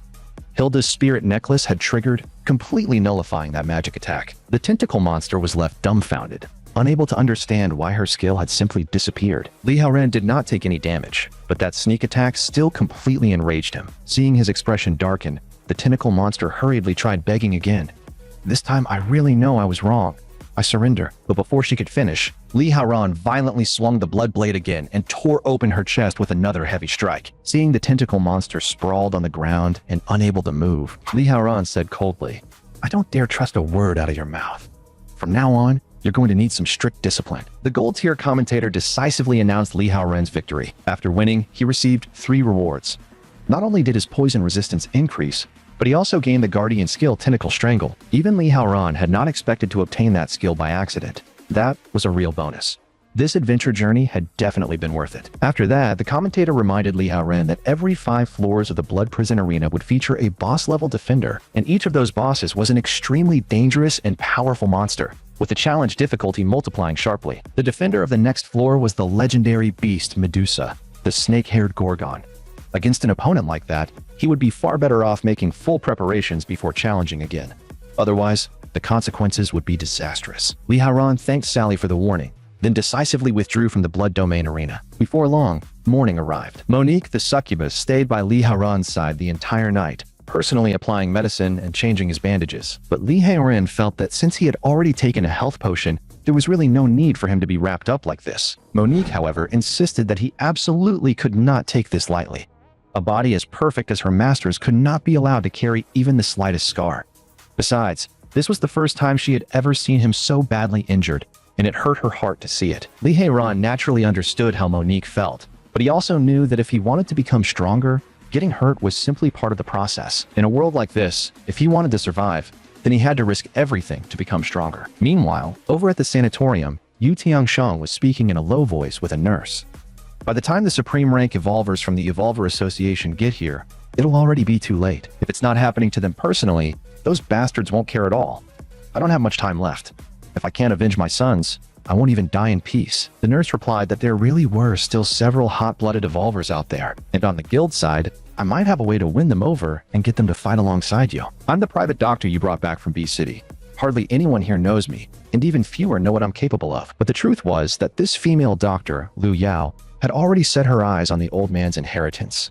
She bluntly pointed out that both young masters of the Elite Center were already dead, and hoped that once everything was done, her name would be added to the will. In the blink of an eye, night fell. At one of the Justice Guild's outposts, Dr. Liu Yao's sneaky movements quickly drew the sentry's attention. The guards immediately shouted, "A vicious beast has appeared recently. Chairman Liu Zhengyi has given strict orders. We're stationed here under his command, and no one is allowed to leave the city without permission." But the moment those words left their mouths, Liu Yao's hair suddenly shot outward, piercing through every sentry within 10 steps and hanging them one by one in midair. Before long, their bodies shriveled up like dried husks, as if every last bit of nourishment had been sucked out of them. Yet Liu Yao only put on a regretful face and said, "What a shame. I didn't want to do this either. But that old man doesn't have many days left, and his inheritance is just too tempting. I couldn't resist. This vial here is a special potion I formulated based on the beast aura left on the second young master's corpse. With my level of skill, ordinary people would never be able to tell the difference. Once I pour it here, this will become yet another massacre blamed on that beast. Yu Tiangsheng, your inheritance is as good as mine." Over the next few days, Liu Yao repeated the same trick, attacking several young evolvers from different guilds, and using the potion to frame Li Haoran for everything. Those bloody incidents immediately drew the full attention of Liu Zhengyi, who stood at peak legendary rank. His face darkened as he said, "That's the exact same aura as the beast that killed Yu Wen and Yu Wu. This is a naked provocation against our Justice Guild, and I will never let you get away with it." Elsewhere, Luo Xuan from the Heavy Metal Girl group was in a miserable mood as well. She had finally scraped together enough people to form a group, only for them to be slaughtered overnight. Now that she was the only captain left, what was the point? If she couldn't kill that thing, then she swore she wasn't human. At the same time, Bai Lilian of the Sinlin group was staring at the report in his hand. So many outpost guards had all been turned into dried corpses, and every scene was covered in that beast's aura. The evidence really did point to the same creature as before, but the problem was that it had previously only targeted the Elite Center. The more Bai Lilian thought about it, the more something felt off. Elsewhere, Li Suer was practicing yoga, trying hard to unlock even more interesting poses. As far as she was concerned, there was no way her master would attack Giant City's outposts for no reason. The whole thing sounded ridiculous, but right then her mother suddenly barged in. Frowning, she asked, "Hadn't you stopped doing yoga a long time ago? Did something happen that's bothering you?" Li Suer was clearly surprised to see her. "Why are you here? You haven't come to see me in years, have you?" Li Hongping spoke with visible guilt. "I'm sorry. All these years, I kept your identity hidden from the outside world. I was too busy with work, and I neglected you. That beast you ran into before has committed several more bloody crimes in Giant City recently. I was worried about you, so I came to check on you." Hearing the accusation against the beast, Li Suer immediately tried to explain. "That couldn't have been him. It makes no sense. There's absolutely nothing for him to gain from doing something like that." Li Hongping's expression shifted with suspicion. "How can you judge a beast's behavior with human logic? From the way you're talking, it sounds like you know him pretty well. Are you close?" Li Suer instantly looked uncomfortable. "No. How could I possibly be close to a beast? I just got lucky and barely escaped from him, that's all." But Li Hongping saw through her lie in a single glance. "You really are terrible at lying.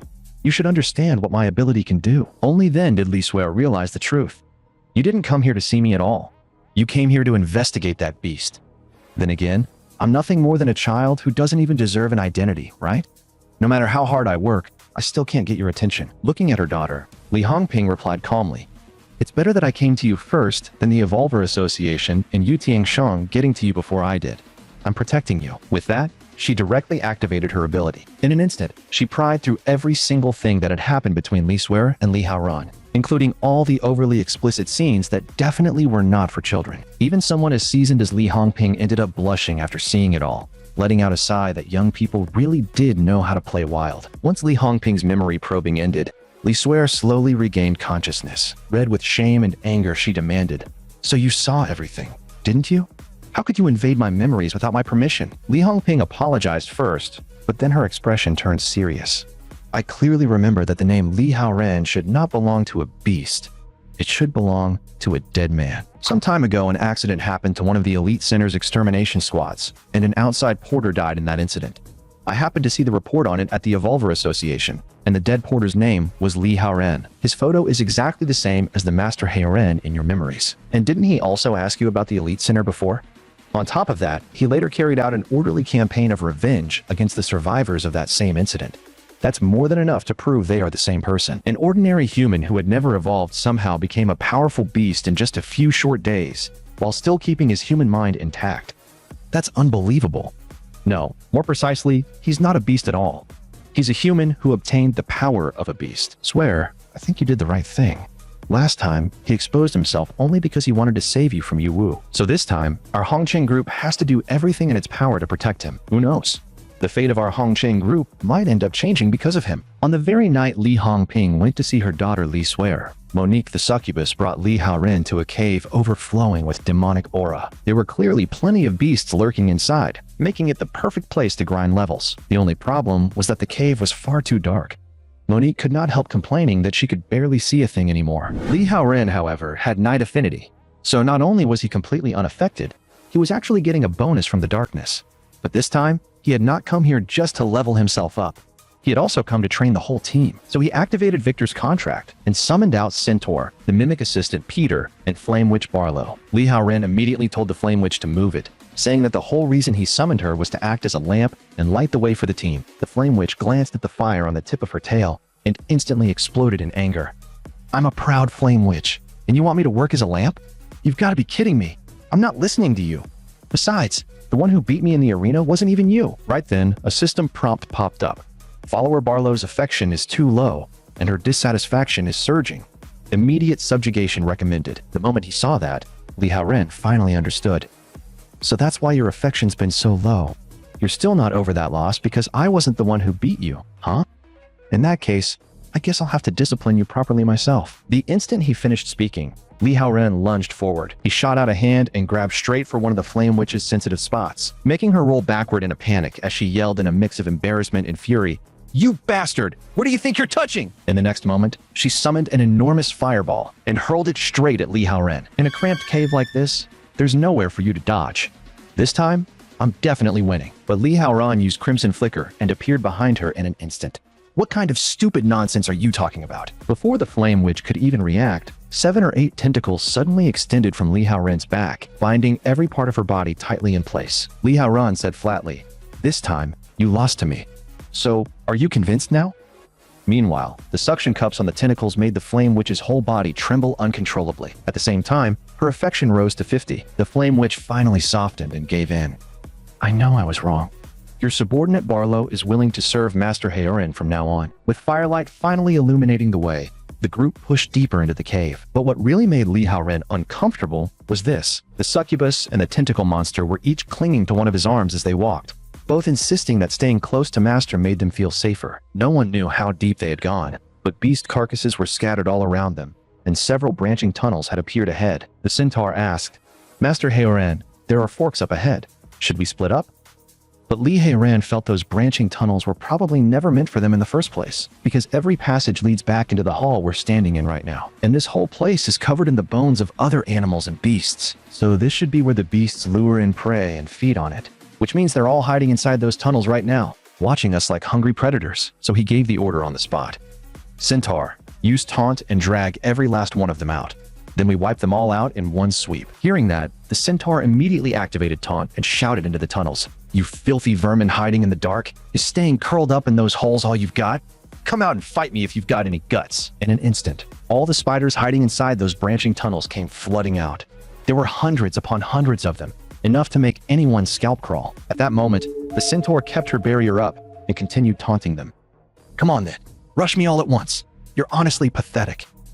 In just a few minutes, that barrier ended up completely buried beneath a dense mass of spiders. From a distance, it looked like a small hill had formed on top of her. That was when Li Haoren gave the order without hesitation.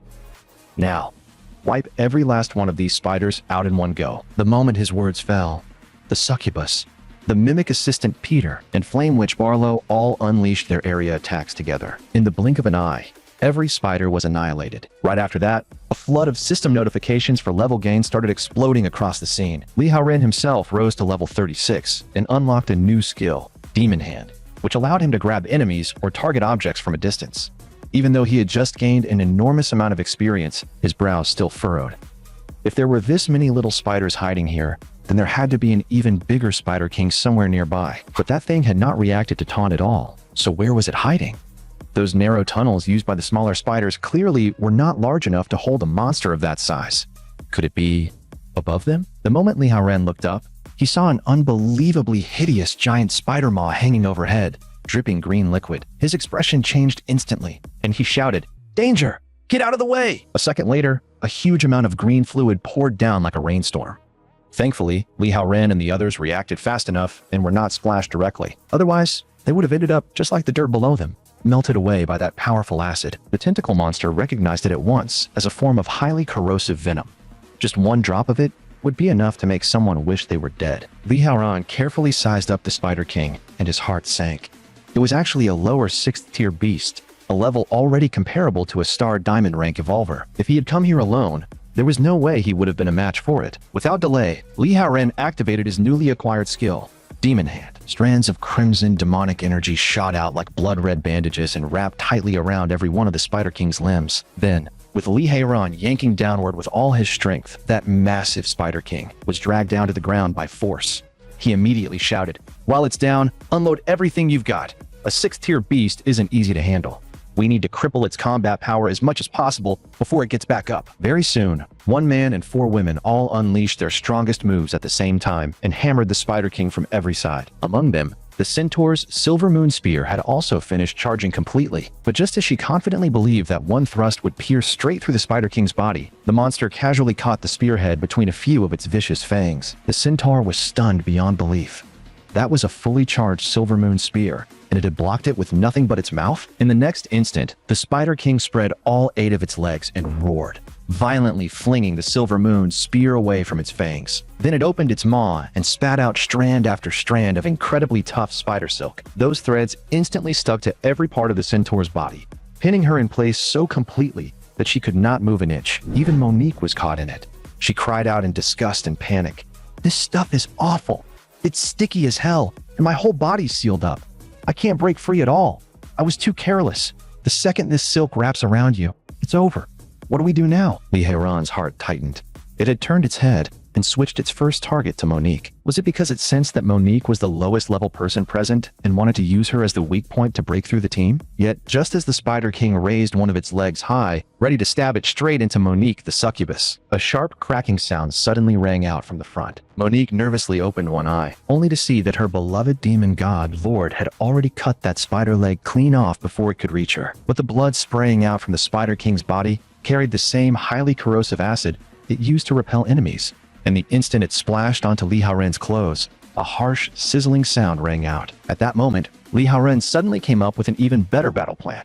With a single thought, a six-pointed magic circle appeared directly above the Spider King's head. As the Banshee descended in her graceful form, the endless cries of howling alpha immediately echoed throughout the cave. It still wasn't enough to make the Spider King panic and tear itself apart on the spot, but under that non-stop wailing, its resistance was being chipped away little by little. But just when Li Haoren thought the situation was under control, the Spider King suddenly let out a shriek and unleashed a rain of highly toxic acid. Li Haoren instantly ordered the Flame Witch to burn away the webs first and free Monique and the others. After that, he had everyone retreat into the Centaur's barrier and wait for the right opening. Then, relying on the poison resistance and magic resistance buffs he had gained from the arena, he ordered the tentacle monster to launch a full-force assault alongside him. As for Peter, he was naturally poison-aligned to begin with, so even with venom splashing all over him, all he felt was a faint sting. Before long, through the two of them working in sync, Li Haoren's blood blade successfully stacked 3 layers of bleeding onto the Spider King. Li Haoren judged inwardly that this fight was already going much better than his last battle against the tentacle monster in the arena.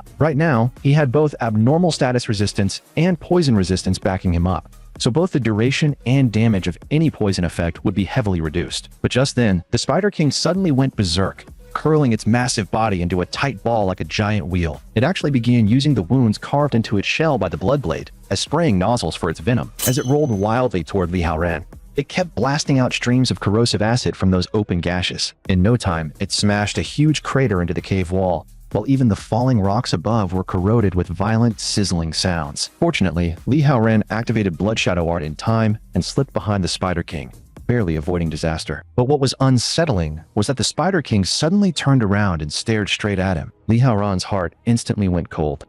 Had it found him? Then it hit him. This thing had lived deep in dark caves for ages.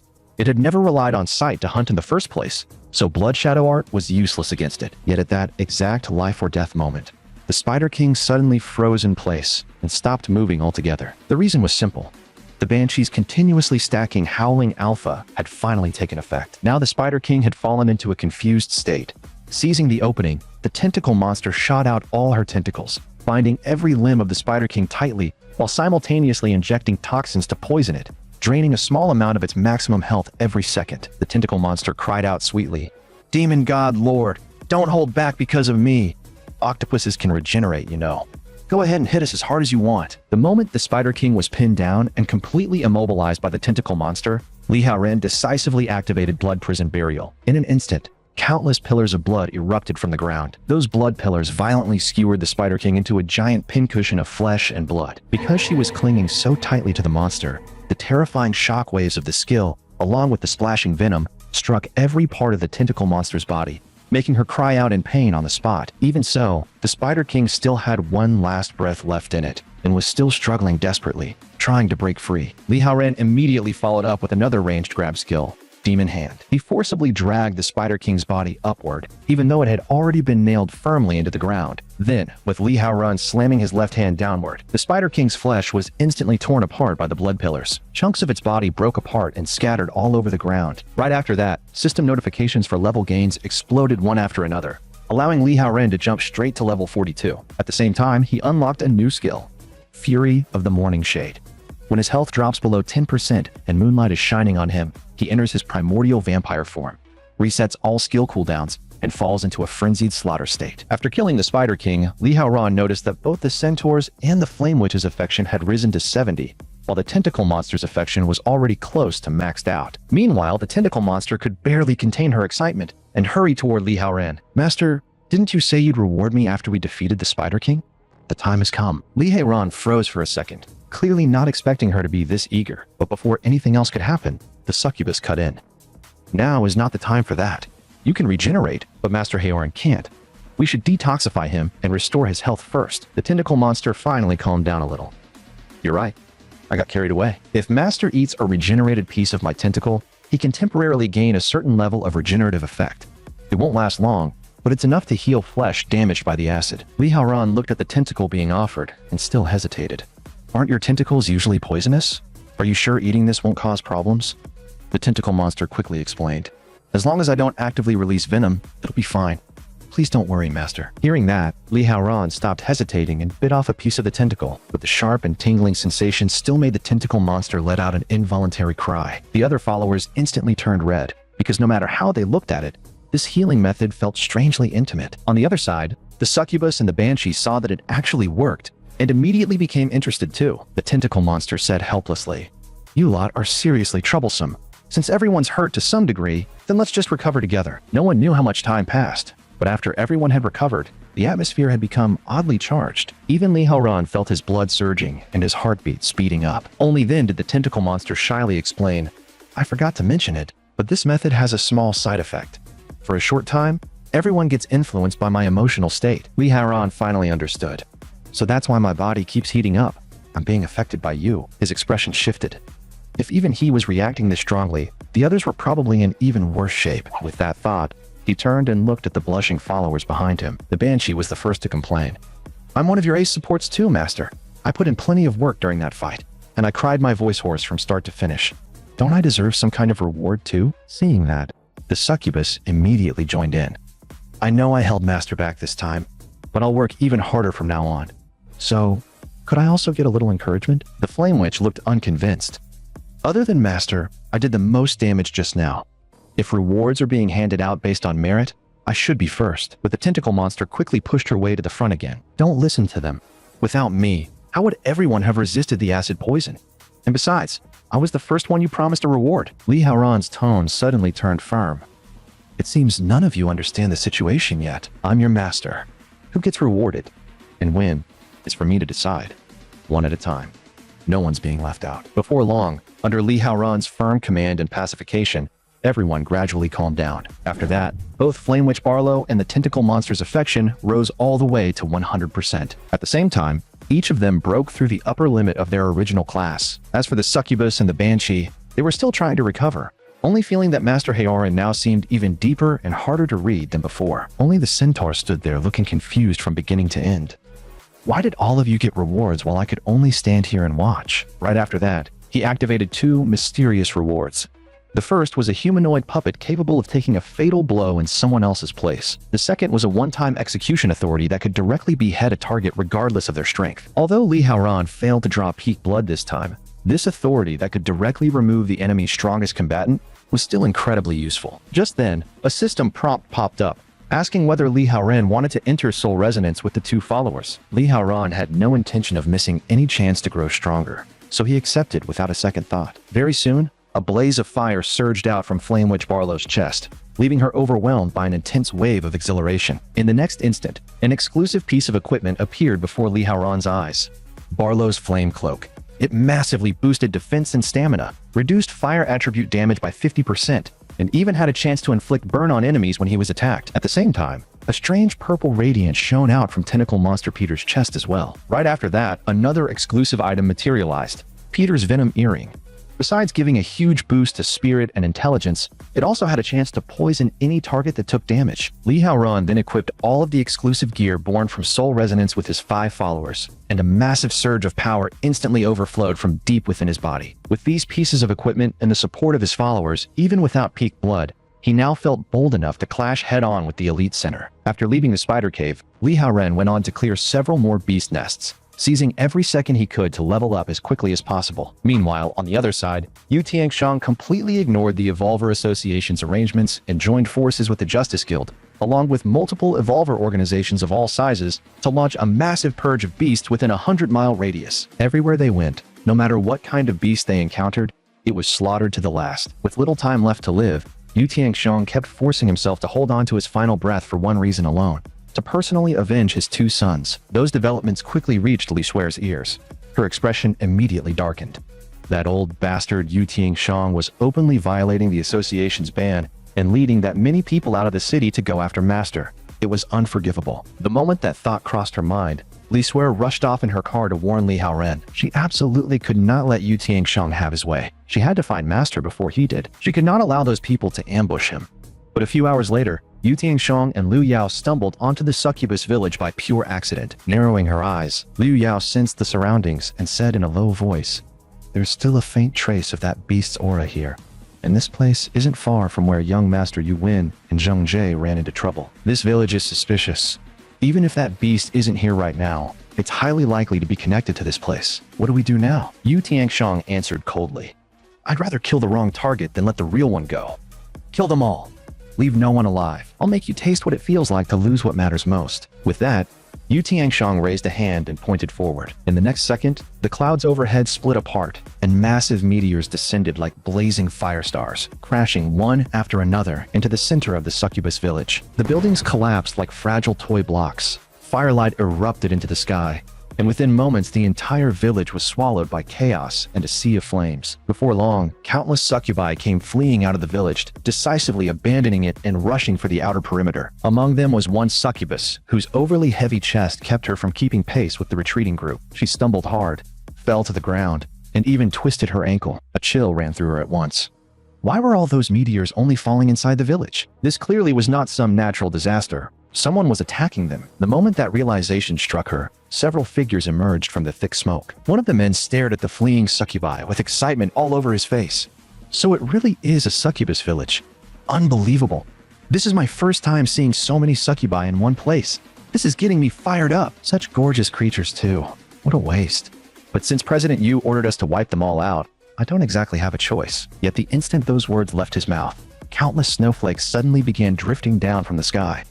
At a moment like this, why was it snowing? Before anyone could make sense of it, Li Swear softly whispered, "Bloom, flower of ice." In the next moment, the snowflakes suspended in the air blossomed all at once. 3 awakened ones at peak.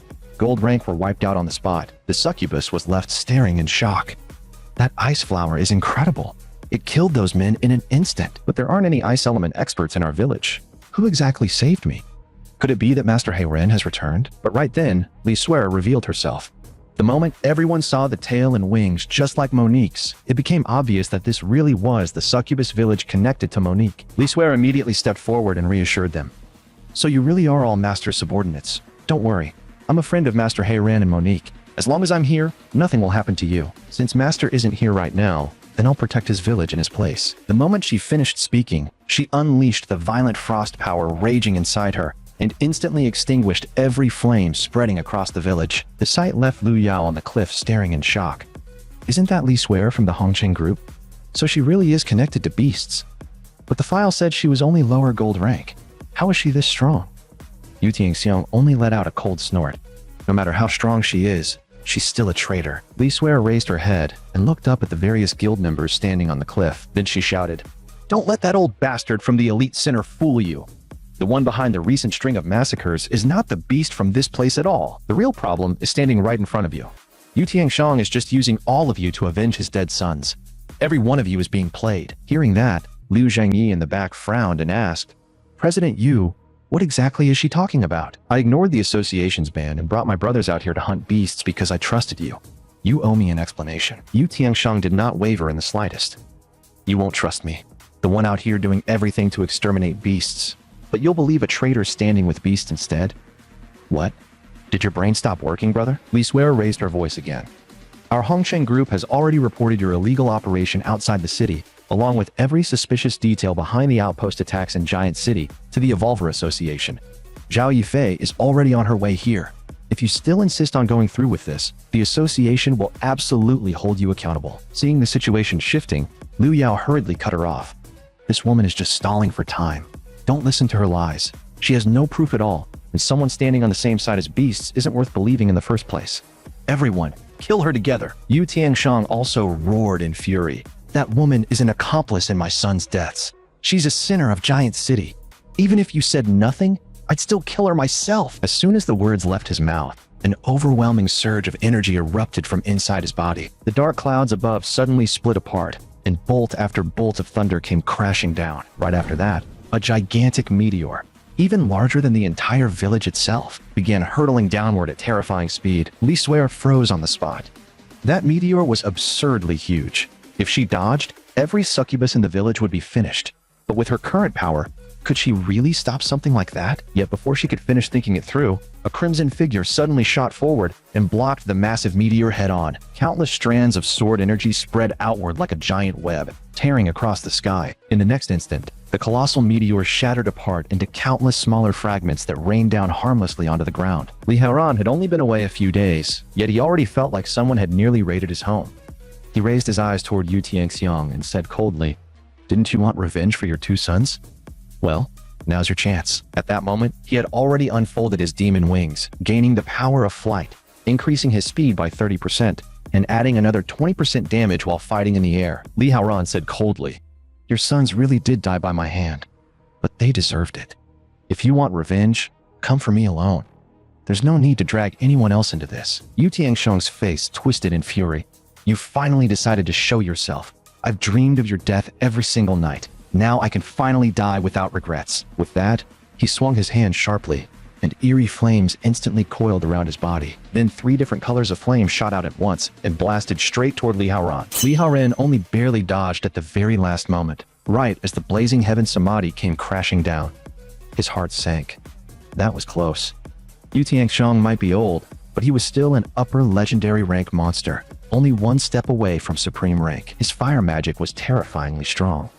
If not for the boost from the flame cloak, Li Haoran knew he would have had a hard time standing against him head-on. But before Li Haoran could think any further, Yu Tianxiang had already appeared right behind him. With a savage sneer, he spat. "What are you looking at, idiot? Is this all you can do? My 2 outstanding sons died at the hands of trash like you, and you expect me to accept that?" In the next moment, Yu Tianxiang thrust both hands forward and launched a gigantic fireball spell. The fireball was so enormous that its true size could not even be taken in at a single glance. Li Haoran instantly felt a chill run through him. Damn it.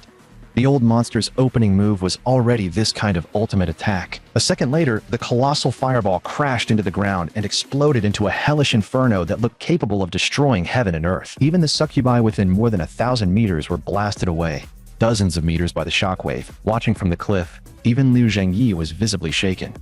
Yu Tianxiang is already that old, and he can still unleash flames this terrifyingly intense. That's unbelievable. Yu Tianxiang, meanwhile, was convinced Li Haoran was finished. He sneered, "Taking my full-strength strike head-on like that. Even if you aren't dead, you're permanently crippled. This battle is already over. You win, you woo. Your father can finally avenge you." But right then, Li Haoran's cold voice rang out from the sea of flames. "The fight isn't over yet. What kind of stupid nonsense are you talking about?" It turned out Li Haoran had just used the blood puppet to take a fatal hit in his place. At the same time, the system issued an emergency mission, ordering Li Haoran to kill Yu Tianxiang within 5 minutes. If he succeeded, he would receive a special reward. If he failed, part of his stats would be deducted, and he would be teleported straight to the punishment zone. Li Haoran instantly felt the pressure crash down on him. This difficulty was ridiculous. Kill an upper legendary rank awakened within 5 minutes, and without peak blood on top of that. At this point, he had no choice but to throw out every trump card and item he had been saving. On the other side, Yu Tianxiang was coughing violently, his face full of disbelief. That's impossible. Absolutely impossible. No carbon-based life form should be able to eat my blazing glory head-on and come out without a scratch. This is insane! Seeing Yu Tianxiang's body already starting to sway in midair, Liu Yao's heart sank. So the old man's body really was at its limit. She immediately shouted for everyone from the guilds behind her to attack together and stop that beast no matter what. Very soon, awakened fighters from the Justice Guild and every other faction surged forward, each of them yelling that evil could never be allowed to stand. At the same time, every one of Li Haoran's followers rushed forward as well, forcefully blocking the combined assault of the guilds. But this battlefield was actually exactly what Li Haoran wanted.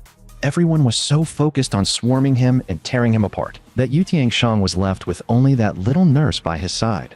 This was his opening. With that thought, Li Haoran raised one hand and condensed a crimson moon in his palm before hurling it high into the air. Very soon, that crimson moon hung above the battlefield, pouring out a rich, suffocating blood aura. Under its light, Li Haoran and all of his followers instantly had their attributes doubled, and that miniature blood moon would last for a full hour. Li Haoran felt power surging out of him in endless waves. Not only had his blood-based stats doubled, he had even created his own home field darkness with his own hands. Elsewhere, with their stats doubled, the Succubus and the Banshee were suddenly able to fight Luo Xuan, an upper star diamond rank awakener, on equal footing. As they exchanged blows, Luo Xuan sneered, "You two are actually pretty interesting. If you weren't beasts, you might have had a shot at debuting in my heavy metal girl group." On the other side, the Centaur, the Flame Witch, and the Tentacle Monster, with their stats doubled, were now also able to hold back Liu Zhengyi at peak legendary rank. Liu Zhengyi roared, Don't think I'll go easy on you just because you're women. If anything, it only makes my fists hit harder. I don't care who the opponent is. I'll smash them all the same." Meanwhile, Yu Tianxiang was frantically injecting more drugs into his body. "I need more. More power to keep me standing." Liu Yao, however, looked panicked. She felt the dosage was already far too high and was afraid his body could not take it. And with his stats now fully amplified, Li Haoran had already chased Yu Tianxiang all the way to that spot. He stared at him coldly, full of mockery. Who would have thought? The mighty president of the elite center actually needs to rely on drugs like this just to keep fighting. Yu Tianxiang's medicine had not fully taken effect yet, so he could only bark an order at Liu Yao to stall Li Haoran. "Didn't you always want my inheritance? Hold him off, and I'll leave only your name in the will." In order to swallow all of Yu Tianxiang's wealth for herself, Liu Yao had no choice but to grit her teeth and twist her way forward to kill Li Haoran. But the instant her hand strike sliced out, all she saw was a blood-red afterimage. A chill shot through her. That beast had vanished. What terrifying speed. In the next second, Li Haoran appeared in front of Yu Tianxiang in the middle of a raised kick. Before Yu Tianxiang could even react, that kick slammed brutally into his face. And just like that, an upper legendary rank awakener was sent flying on the spot by a single kick. Li Haoran landed steadily back on the ground, then glanced down at the scattered syringes and suddenly found them strangely familiar. Those drugs were exactly the same as the ones Qin Zizhen had injected when Li Haoran took revenge on him. But seriously, just how many shots had this old bastard secretly pumped into himself? At that moment, Liu Yao had already rushed up again, panic written all over her face. Yu Tianxiang can't die just yet. He still hasn't changed the will. But right then, a violent blast of freezing wind suddenly tore through the area, followed by an eruption of savage snow and ice. In an instant, Liu Yao was blasted dozens of meters away by that terrifying frozen storm. Right after that, Li Suer stepped in and blocked Liu Yao's path. She said coldly, "That battle over there belongs to Master. You have no right to interfere. If you want to fight, then fight me." Liu Yao sneered in disgust. "How shameless. You actually call a beast your master. Even a freak like me thinks that's twisted." Meanwhile, on Yu Tianxiang's side, the rubble burying him began to shake violently. In the next instant, a massive column of flame erupted from underground, as if hellfire itself had ripped the earth apart. Looking at that explosive force, Li Haoran immediately realized that the drug coursing through Yu Tianxiang's body had fully kicked in. That old monster had pumped an outrageous amount of enhancement drugs into himself, and his body had instantly been dragged back to the absolute peak of when he was 18 years old. The very first thing he did after regaining that power was hunt down the vampire who had killed his sons and settle the score with his own hands. Even Li Haoran felt a flicker of caution rise in his chest. The energy pouring off that man was monstrous. Even with his own stats doubled, he still might not be on the same level. No wonder the old man was so crazed with excitement. But power forced out through drugs always came with a massive backlash. Under normal circumstances, Li Haoran would only need to stall and let the old man destroy himself. The problem was that the system's time limit no longer allowed him to drag this out. At the same time, Yu Tianxiang slammed one palm into the ground and poured all of his flames deep beneath the earth. That power instantly split into more than a dozen shockwaves and blasted straight toward Li Haoran. Li Haoran instantly sensed the deadly danger in them and threw himself into motion, weaving between the shockwaves at terrifying speed. He judged the situation in an instant. Yu Tianxiang's momentum was too overwhelming right now, so there was no way he could afford to clash head-on. He had to keep dodging and wait out the opening. But the system kept warning him that time was almost gone. Even so, Li Haoran forced himself to stay calm. He knew perfectly well that if Yu Tianxiang caught even the smallest flaw, he would die on the spot. He had to endure and wait for the one strike that truly mattered. But in the very middle of that thought, Yu Tianxiang suddenly appeared behind him like a ghost and snarled, "Why are you running? I'm in one hell of a mood right now, and you're the perfect thing to vent on." With that, Yu Tianxiang drove a punch straight into Li Haoran and smashed him down into the ground. The surrounding rocks split apart in layers, spreading outward like a giant spiderweb of cracks. Taking advantage of Li Haoran being injured, Yu Tianxiang then dived straight down and crashed toward the ground again. The impact looked like a meteor striking Earth, kicking up a storm of dust and broken stone while tearing apart everything in the surrounding area. Maybe he had taken too many drugs, or maybe he had simply gone insane. But Yu Tianxiang rammed even his own head into the ground like a madman. And yet, no matter how wildly he attacked, Li Haoran was nowhere to be seen. In truth, Li Haoran had already used blood shadow art and hidden nearby, waiting in silence. The mountain stone structure was loose and brittle to begin with, so it simply could not endure repeated attacks of this level. Deprived of his target, Yu Tianxiang's aura only grew more violent. And when he still could not find Li Haoran, he started screaming curses in every direction. But then, all around them, The mountain itself suddenly began to split apart on a massive scale. Only then did Yu Tiangshang realize that his attacks had been too destructive and had directly triggered a landslide. Soon, the deafening roar of collapsing mountains shook the entire valley as massive boulders tumbled down and formed a terrifying sea of stone. Yet that lunatic only grew more delighted. Throwing his head back, Yu Tiangshang laughed wildly. So this is how powerful I've become? Even an entire mountain can't withstand my fury. As the peaks collapsed and the earth cracked open, the whole landscape looked like a living hell. Watching the scene, even Liu Yao was horrified. That power is insane. That old man really injected every last dose into himself, but that drug still isn't stable. His body can't possibly handle it. A backlash is guaranteed, and with that ridiculous amount, the consequences could be even worse. On Li Haorun's side, less than a minute remained on the emergency mission timer. He finally lost patience with waiting. In the next instant, he activated the beheading authority that ignored a target's strength altogether. At once, pillar after pillar of stone wrapped in chains burst up from underground, more than 10 of them in all, rising in a perfect ring. And the moment they appeared, an eerie, oppressive aura spread through the battlefield. Even Liu Zhengyi, a fighter at peak legendary rank, felt a chill run down his spine at that presence. The moment she saw her master finally unleash his killing move, Monique the succubus at last let go of the fear weighing on her heart. Very soon, chains shot out from all 12 pillars at once, surrounding Yu Tiangshang and binding him from every angle. No matter how he roared and struggled, he could not break free. Yu Tiangshang bellowed in rage. "You filthy bastard! How dare you ambush me? You think this kind of trash can really hold me down?" At that moment, Li Haoren dropped his invisibility and slowly appeared in front of Yu Tiangshang. His voice was ice cold. "Don't get the wrong idea. This execution rack isn't here to restrain you. It's here to take your head." The moment Yu Tiangshang heard the word beheading, even his drug-flooded mind seemed to sober up a little. But at that point, there were only 16 seconds left on the mission timer to kill Yu Tiangshang. Li Haoren had no intention of wasting another second, so he immediately issued the execution command. Cold sweat burst out across Yu Tiangshang's face as he roared hysterically, "Stop, you bastard!" But while he was still screaming, the chains wrapped around the execution frame had already begun tightening and pulling in unison. In the next instant, they tore his entire head clean off his neck.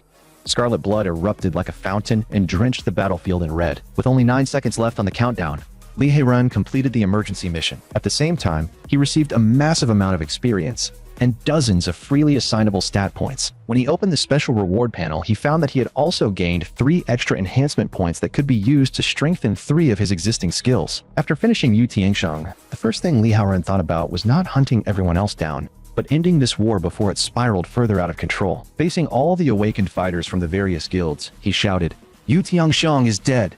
Everyone, stop right now." Today was only a personal grudge between me and Yu Tiangshang. It had nothing to do with the rest of you. Yu Tiangxiang just used some tricks to drag you into this mess. I'm not interested in making things harder for you today. I only came to kill Yu Tiangxiang. If you know what's good for you, throw down your weapons and get lost. Liu Yao's mind raced. Yu Tiangxiang had already pumped himself full of drugs to that insane level, and even then he still lost. This beast's strength was terrifyingly deep, but at the same time, he was actually letting them leave. That did not feel like the way a beast would act. The more she thought about it, the stranger it felt. Why would he do that? Is it really mercy? Or has that last move already drained him dry, leaving him bluffing with an empty shell? But whatever the truth was, Liu Yao saw no benefit in gambling her life on it. So she immediately slipped away from the battlefield in disgrace. At the same time, the elite center lackeys all revealed their cowardice, hurriedly cutting ties with Yu Tiangshang and scrambling to flee the area. They kept muttering that they had already done enough, and there was no reason to keep fighting a monster like that. The smartest thing to do was run before he changed his mind. Seeing that, Flame Witch Barlow looked openly displeased. What is Master Haoren doing? He's just letting all those people walk away for free. If it were up to me, I'd skewer the whole lot of them and turn them into cumin roasted meat. But the tentacle monster Peter had already more or less figured Li Haoren out. Their leader is dead, but they still outnumber us. If this really turned into an all-out bloodbath, the ones who'd pay the price would be us. Master Haoren is protecting us. Very soon, 30 short seconds passed in a blink. Li Haoren looked again at the 2 guild leaders, a trace of confusion in his eyes. Everyone else already ran for their lives. Why are you 2 still here? Are you trying to end up like Yu Tiangshang, with your head and body in 2 different places? Faced with Li Haoren's killing intent, Liu Zhengyi still stood firm and said, "I'm not afraid of dying. What I'm afraid of is my brothers from the Justice Guild dying for nothing at your hands. Even if I have to throw my life away today, I'll still demand justice for the men who died." But Luo Xuan immediately mocked him for being an idiot. You still don't get it? If he had really killed those people at the outposts, there's no way he would have just let everyone leave. 9 times out of 10, we were being used as guns by Yu Tiangsheng. After hearing that, Liu Zhongyi had to admit it made sense. But one thing still confused him. If Luo Xuan had already figured that much out, why had she not retreated with the others? Luo Xuan simply pointed at the succubus and the banshee, then curled her lips into a grin. Because those 2 girls are interesting. My fight with them isn't over yet. Looking at those 2, Li Haoren honestly did not know whether to laugh or curse. One was a blockhead with a busted brain, but an overflowing sense of justice. The other dreamed of making it big in a girl group, yet still charged into fights like a reckless maniac. What a ridiculous pair. But right then, Yu Tiangsheng's headless corpse suddenly rose back to its feet. Violent energy kept spilling out from inside it, so intense that it blew apart the chains binding him. Even Li Haoran was caught off guard for a moment. Yu Tiangsheng was clearly dead, so how was he standing again? It was only when Yu Tiangsheng's ruined flesh was fully torn open by the swelling power and transformed into a gigantic sphere of energy that Li Haoran finally understood. The drugs still lingering in his body were continuing to take effect, causing his energy to expand out of control until it was on the verge of exploding. But at that exact moment, the system flashed a warning. Massive energy form approaching at high speed. Stay alert. Li Haoren immediately realized that the warning was probably not just about Yu Tiangsheng's corpse, yet there was no time left to think. A colossal summoned spirit, so huge it made everyone's chest tighten, had already appeared above them.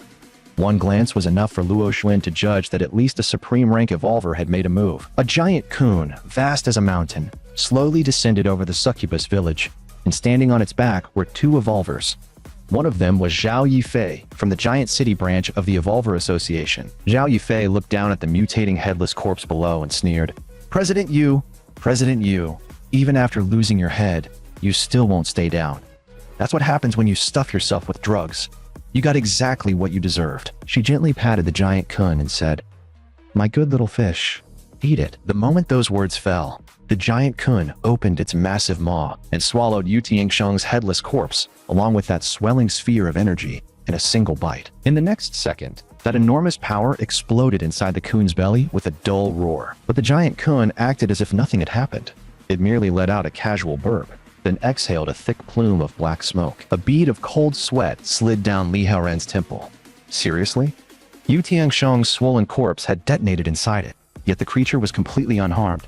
And this giant kun was only one of Zhao Yifei's summoned spirits. If even her summon was this terrifying, then how monstrous did that make Zhao Yifei herself? From what she had just said, it seemed she came for Yu Tiangsheng. But if she turned around and decided to make trouble for him next, there was a real chance he would not make it out alive. Just then, Zhao Yifei shifted her gaze onto Li Haoren and smiled faintly. So I finally get to meet you. You're even more handsome than I expected. Li Haoren frowned at once, his mind racing. Why does she know my name? But Zhao Yifei only said lightly, Not just your name. I've already seen through most of your background. A special human with beastly power, and a cute younger sister still in her final year of high school. Am I wrong? Li Haoren instantly turned wary. What exactly are you trying to say? What do you people want? Seeing the tension rise, Li Hongping quickly stepped in. Don't misunderstand.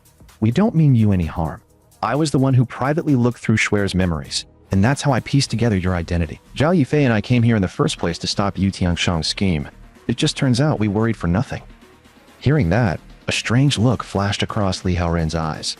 The way she had spoken to Li Shuer just now was far too natural and intimate. Could it be that she was... Li Shuer lowered her head and apologized softly. I'm sorry, Master. She's my mom. She has the ability to read other people's memories. I really didn't mean to expose your information. Only then did Li Haoran fully connect the dots. No wonder Li Shuer's background ran so deep. So the person at the top of the Hongqing group was actually her mother.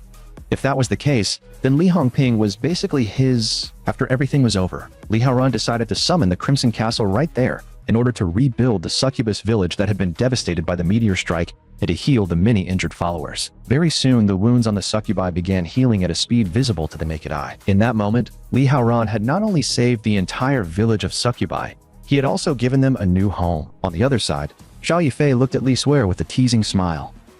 I've heard that succubi are a race especially skilled at tempting human men and drawing strength through that bond. And Li Haoran not only lies with so many succubi, but has them worshipping him this deeply.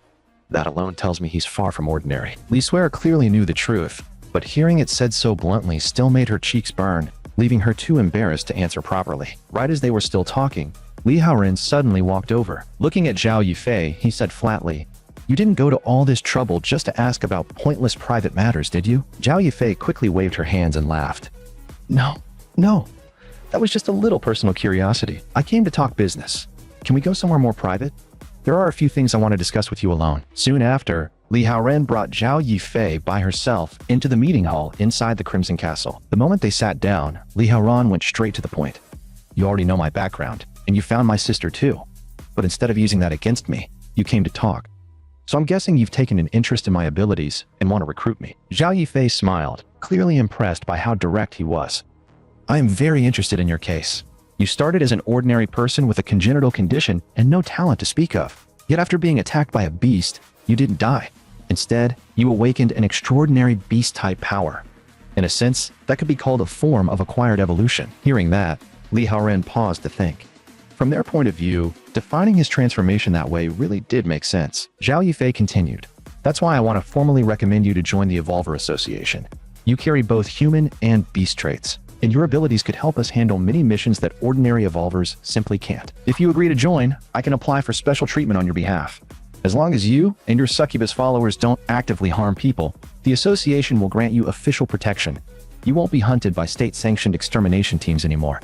As long as you don't stir up public chaos, I can even arrange limited freedom of movement for you in the city. As for your sister, the association can also secure the best academic and future placement for her, letting her stay far away from danger and conflict and live a stable life.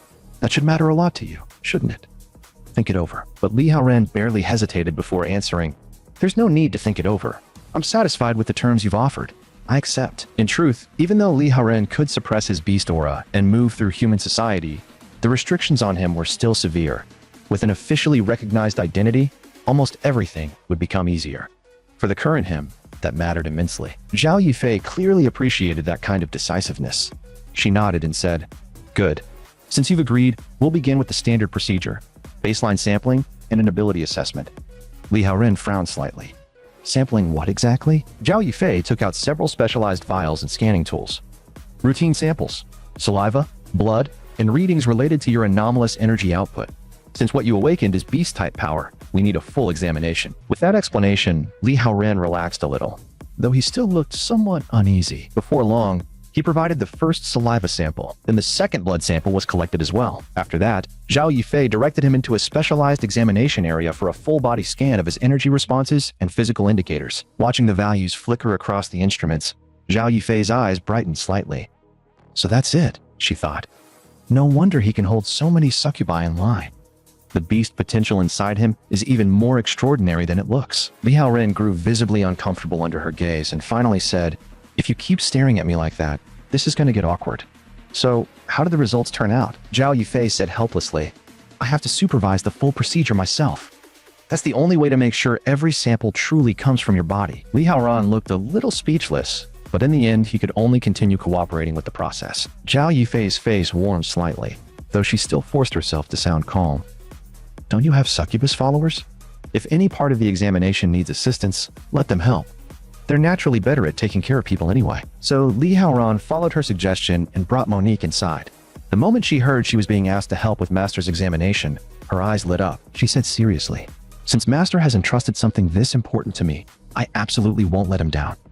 Then she carefully began assisting with the rest of the procedure. Meanwhile, outside the meeting hall, Li Suer waited while quietly eating fruit. Even so, she still could not help feeling a little uneasy. She could already guess that Zhao Yifei had asked to speak with Master alone because she wanted to recruit him into the association. But the fact that Monique had been called inside partway through still made the whole thing feel strangely suspicious to her. Inside the hall, the only sounds now were the faint noises of instruments running and samples being processed. Li Haoren could not help thinking that Monique might not look experienced. But when it came to helping with the examination, she was unbelievably careful. Was that another natural gift of the succubus race? Meanwhile, Monique silently resolved that if she could not contribute much in battle, then at times like this, she absolutely had to do her part well. Watching the scene, even Zhao Yifei felt a little conflicted. She had only made the suggestion casually, yet Li Haoren had actually brought a succubus in to help him finish the process. Before long, the last test was finally completed, and the meeting hall fell quiet again. Afterward, Zhao Yifei nodded in satisfaction. "Good. Saliva, blood, and the rest of the required samples have all been collected. Thanks to both of you. I'll send everything to headquarters for analysis as soon as possible. Monique immediately looked toward Li Haoren and softly asked whether her performance had satisfied Master. Letting out a long breath, Li Haoren nodded and said he was very satisfied. She had genuinely been a great help. Seeing that everything had been settled, Zhao Yifei stopped lingering. All right, my purpose for coming here has been fulfilled. This place has just gone through a huge battle, and there's a mess everywhere. You've still got a lot to clean up, so I won't keep disturbing you. 1 week from now, you'll take the Association Headquarters Evolution Rank Assessment. When the time comes, I'll come pick you up myself. Li Haoran was caught off guard. He had never heard anything about an evolution assessment before. Zhao Yifei explained, if you're joining the association, then of course we need a full baseline evaluation of your strength first. Every evolver who joins the association has to go through it, and you're no exception. Besides, I can already tell your beast power weakens noticeably during the day. Your true advantage probably appears at night, doesn't it? That's why I'll try to schedule your assessment at the end. By the time it's your turn, it may already be dark. After hearing that, Li Haoran could not help feeling a chill of surprise. The perception of a supreme rank evolver really was terrifying. Zhao Yifei then teased him with a smile. I'm offering you terms this good, so when the time comes, you'd better perform well. Aim for a high rank, and help make me look good too. Yet outside the window, unnoticed by everyone else, a single tentacle had quietly crept up and was secretly peeking in. The moment Li Swear noticed it, she immediately scolded the tentacle monster. You've got some nerve, spying on Master like that. That's not how a proper subordinate behaves. So what exactly did you see? The tentacle monster only let out a mischievous laugh. Naturally, I saw something pretty incredible. Right after that, the tentacle monster made a strange little hand gesture near her mouth, acting all mysterious about it. Li Swear immediately flushed and stared at the gesture in confusion, half understanding and half not, wondering what on earth it was supposed to mean. Just as the two of them were discussing it in full swing, Li Haoren suddenly appeared behind them. What are you two talking about? Why do you both look so embarrassed? Li Swear quickly copied the tentacle monster's gesture and asked, Master, what does this even mean? Li Haoren froze on the spot, his ears turning red. In the end, all he could do was answer vaguely, that kind of thing. You'll understand eventually. Before long, night fell. Standing alone atop the castle, Li Haoren sank into thought. Even though he had killed Yu Tiangsheng in full view of everyone, the truth was that he had only managed it through the Blood Moon boost and the Execution Authority. If he entered the association assessment with nothing but his current real strength, his result would probably fall short of their expectations. If that was the case, then why was the association willing to offer him such favorable terms in the first place? He only had 7 days left. He needed to grow stronger as fast as possible, at least enough to make the association feel that granting him special treatment was fully justified. Just then, Monique suddenly appeared behind him and asked softly, Master, are you troubled by the evolution rank assessment? Li Haoren looked surprised. Monique, how did you know what I was thinking? Monique answered seriously that she knew Master had always been chasing greater power, and she also knew this assessment was extremely important to him. So, if Master isn't afraid of some hardship, then I may have a way to help you grow stronger very quickly. Li Haoren's eyes lit up at once. Of course I'm not afraid of hard work. Tell me, what is it? Monique lowered her voice. Master should have heard the old rumors about the succubus race, right? They come from a special gift passed down by our ancestors. Our ancestors could use an extremely intimate form of energy exchange to draw essence and power from a partner and strengthen themselves. The succubi in the village no longer rely on that method the way the old bloodlines once did, but the ability is still deeply engraved into our race. And it doesn't only work one way. It can also be reversed, allowing a succubus to transfer her own power into Master. Li Haoran quickly caught on, and his expression turned complicated. So what you're saying is, we could use the succubus bloodline's inherited ability and have the village's succubi help strengthen me through energy transfer. Monique blushed and nodded. It would make things a little hard on Master, but it really is one of the fastest methods. Master Haoren, you didn't just help us eliminate the half-orc threat, you also rebuilt our burned village into the castle we have now. To everyone here, you're already something like a guardian god. If it's to help you grow stronger, they'll all be willing to cooperate. Li Haoran still twitched at the thought.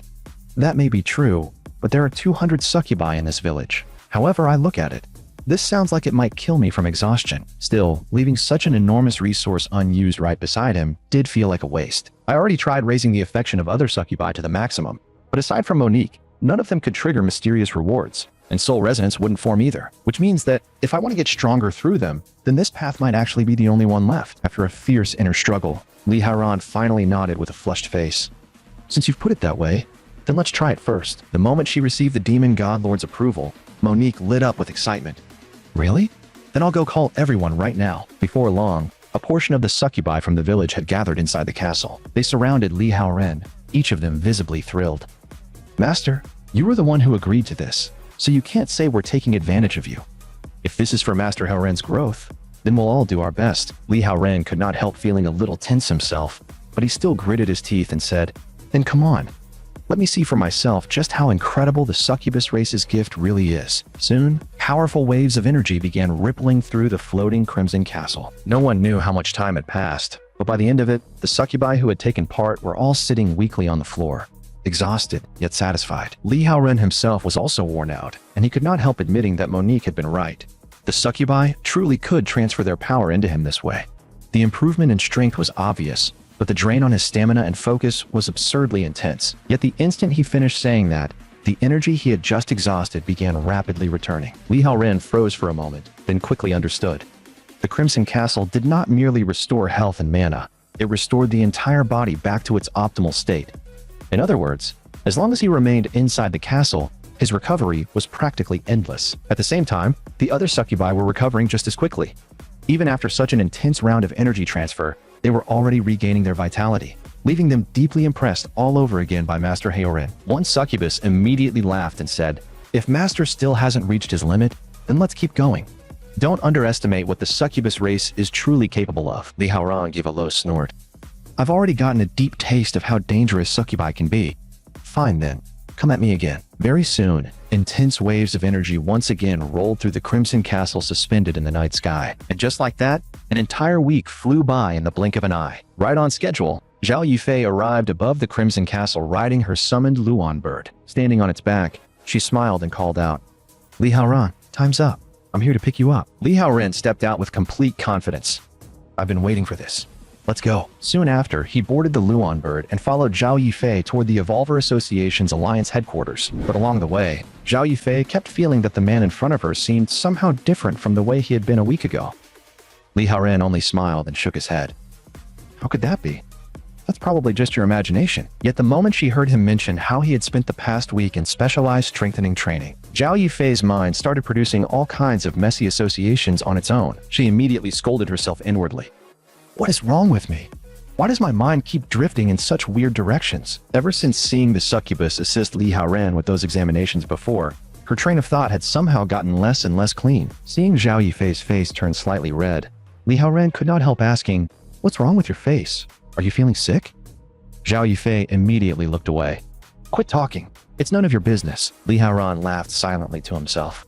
For someone who was already a supreme rank powerhouse, she sure had a surprisingly tsundere side. Meanwhile, at the Evolver Association Headquarters Assessment Center in B City, countless Evolvers were lining up to undergo the association's rank evaluation. As long as someone reached mid-silver rank, it was practically the same as earning a ticket into the training system of a major power. So most people were only aiming for silver. But the moment everyone heard that someone had actually scored upper gold rank, countless envious eyes turned in that direction. There stood a red-haired young man at the entrance, shouting with smug pride, "Do you people even understand what it feels like to be rated upper gold rank at 18? Come on, hurry up and bow to this genius. If you want my autograph, line up properly. Everyone gets a turn." But compared to admiration, far more people only felt that Ma Fugui was ridiculously arrogant. Just then, something suddenly came hurtling down from the sky and crashed heavily right in front of the assessment center. The impact was so absurdly dramatic that every Evolver present turned to look. People immediately started shouting, wondering if a meteor had really just smashed into the assessment center. But when the dust slowly cleared, what appeared before everyone was not some falling rock at all, but a supreme rank Evolver with a figure so flawless it almost looked unreal. Lin Yingying glanced around the area and quickly realized she had arrived a little too early. The human with beastly power had not shown up yet. The moment all the male Evolvers saw Lin Yingying descend from the sky, they were practically stunned in place.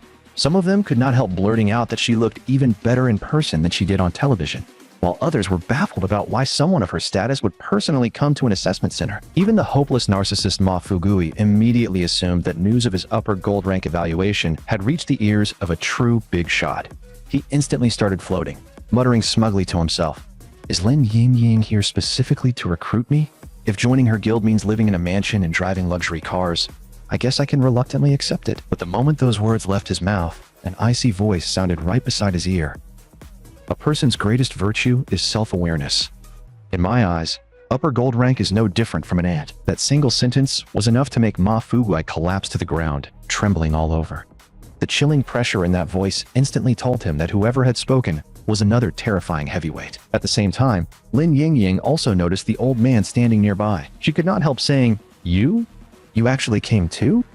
Haven't you always hated this kind of occasion?" Liu Jianyu, who was also a supreme rank evolver, replied calmly, "I'm just curious. The one I was originally assigned to destroy is now about to become my colleague instead. So naturally, I had to come see for myself what he's really made of." But before the two of them could talk much more, an unusual sound suddenly came from the sky. Liu Jianyu immediately lifted his head and said, "That person is here." Lin Yingying spoke honestly as well. "To be fair, I'm curious too. A human who wields beastly power. I really want to see what he looks like." Soon, a Luan bird flew in from the horizon, causing the people on the ground to erupt into shocked cries. Some of them shouted in disbelief, asking how a bird that huge could possibly exist. But the more knowledgeable evolvers quickly explained in lowered voices that it was not an ordinary bird at all, but Zhao Yifei's summoned Luan. Once the two riders landed, the entire place filled with envious gasps and excited murmurs. Seeing two supreme rank beauties in one single day was already outrageous. Still, compared to Zhao Yifei herself, even more attention was being drawn toward the man standing beside her. He carried himself with obvious confidence and an almost arrogant edge, making everyone wonder what kind of background he had to deserve Zhao Yifei personally escorting him to an evolution assessment. Faced with all the suspicion, insults, and hostile voices flying at him from every direction, Li Haoran's temper flared on the spot, and he raised his middle finger at the entire crowd without hesitation. Zhao Yifei, meanwhile, walked straight toward Lin Yingying and Liu Jianyu and greeted them with a smile. "Long time no see, little Lin. Old Master Liu. Don't look so serious. Our Li Haoran isn't one of your targets anymore. Come on, Haoran, say hello to the seniors." Li Haoran had obviously done his homework. He spoke right away. "White Rainbow piercing the sun, Liu Jianyu. Shockwing Battle Princess, Lin Yingying. I've heard both your names like thunder for a long time now, especially senior Lin Yingying, who is not only young and beautiful, but whose strength is also so extraordinary that few in her generation could ever compare." Lin Yingying was obviously delighted by the praise, though she still put on an act of modesty. "Oh, come on, I'm not that amazing.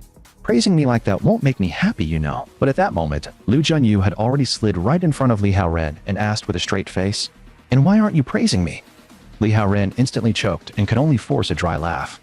"Well, I was just about to." Before Li Haoran could continue, Liu Jianyu had already reached out and started feeling all over his face with his hands while calmly commenting, "This bone structure is definitely human.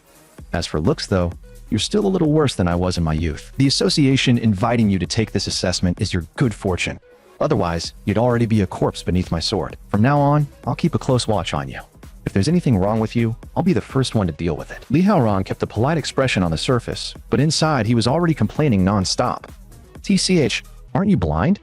Exactly what are you planning to watch me with?" Very soon, the evolution assessment officially began. In terms of strength, intelligence, and speed, as well as in mental endurance and stamina, Li Haoran scored perfect marks across the board. Lin Yingying had not seen such a well-rounded newcomer in a very long time, and she could not help praising him.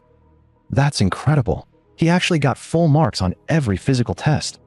But Liu Jianyu remained expressionless and said flatly, "Isn't that the bare minimum? If he couldn't even do this much, why would we be paying him this much attention?" Li Haoran's results left Zhao Yifei extremely satisfied. She could not help thinking that he really was worthy of being someone she had personally chosen. Still, evolver rank assessments were never based on physical testing alone. Physical testing only determined the lower limit. What truly determined the upper limit was growth potential evaluation. For ordinary evolvers, physical tests alone were enough to place them into a rank. But once someone reached the Star Diamond tier or above, growth potential assessment became necessary. In other words, the final rank came from combining current strength with the projected ceiling of future development. Li Haoran only half understood it, but he still could not help thinking, can something as vague as potential really be measured at all? Soon after, he was led by staff into a small, yet elegantly furnished room. The evaluator inside turned out to be a girl who looked no older than 14 or 15. She glanced up at him and said lazily, "So you're the one here for the growth potential assessment? You're seriously late. This already counts as overtime for me." Li Haoran casually made up an excuse. "Sorry, my place is pretty far away." The girl opened her mouth with the same lazy expression and said, "All right, let's get this over with. Put your finger in." Li Haoran froze on the spot, looking completely baffled. "What? Put it where?" That phrasing is way too weird. The girl impatiently repeated herself. I said put your finger in my mouth. Was that unclear? Once Li Haoran confirmed he had not misheard her, his expression became even stranger. You've got to be kidding. You look younger than my little sister. Where exactly did you learn to say things like that? The girl's cheeks reddened slightly, and her tone turned irritated. And what exactly are you using to judge age? Chest size? I'm already an adult, all right? Besides, my tongue has a special sensory ability. By coming into contact with someone's skin, I can directly assess their growth potential. Asking for a finger is already the safest and most simplified version of this test. So now that you understand, hurry up. I want to clock out. Only then did Li Haoran fully understand, and his face immediately turned awkward. So he had been the one with a dirty mind. Since that was the case, all he could do was cooperate. With that, he lightly placed his index finger into the warm mouth. Hui Yao, clearly eager to finish the procedure quickly, immediately began focusing on the sensory reading. Even knowing it was just an assessment, Li Haoran still felt uncomfortable under such a close contact method. The whole scene just felt strange no matter how he looked at it. But in the very next moment, cold sweat suddenly started pouring down Hui Mingyao's forehead. Her consciousness sea had been forcibly dragged into Li Haoran's growth space. That place was saturated with a crimson, overwhelming scent of blood, so oppressive that it made her instinctively tremble with dread. Almost reflexively, she tried to glimpse what kind of being Li Haoran would become at his absolute peak. Yet just as she prepared to probe deeper, a voice so horrifying it made her scalp crawl suddenly echoed through that space. A mere human dares to pry into the demon god's true form. Get out. In the next instant, an unseen and terrifying force kicked Hui Mingyao straight out of Li Haoran's consciousness sea. By the time she came back to herself, she was already shaking uncontrollably in fear. Seeing her state, Li Haoran frowned and immediately asked, "What happened to you? What exactly did you sense?" But before he could continue pressing her, several sharply dressed staff members suddenly rushed in through the door and said, "The assessment is over, Mr. Li Haoran. Please head outside and wait for the final result." A long time seemed to pass, yet Hui Mingyao was still standing there gasping for breath, clearly nowhere close to recovering. Even Zhao Yifei looked surprised when she saw her like that. It's rare to see the heavenly insight judge Hui Mingyao shaken this badly. Just from glimpsing one corner of Li Haoran's future, she ended up in this state. Does that mean his true limit might be far beyond supreme rank? But Hui Mingyao could only shake her head in panic and say, "Far beyond." Hearing that, even Zhao Yifei was stunned, almost wondering whether she had misheard. At the same time, the broadcast began announcing Li Haoran's final assessment result. Everyone present instinctively fell silent, listening carefully for the last candidate of the day. Li Haoran. Final evolution rank evaluation. Upper legendary rank.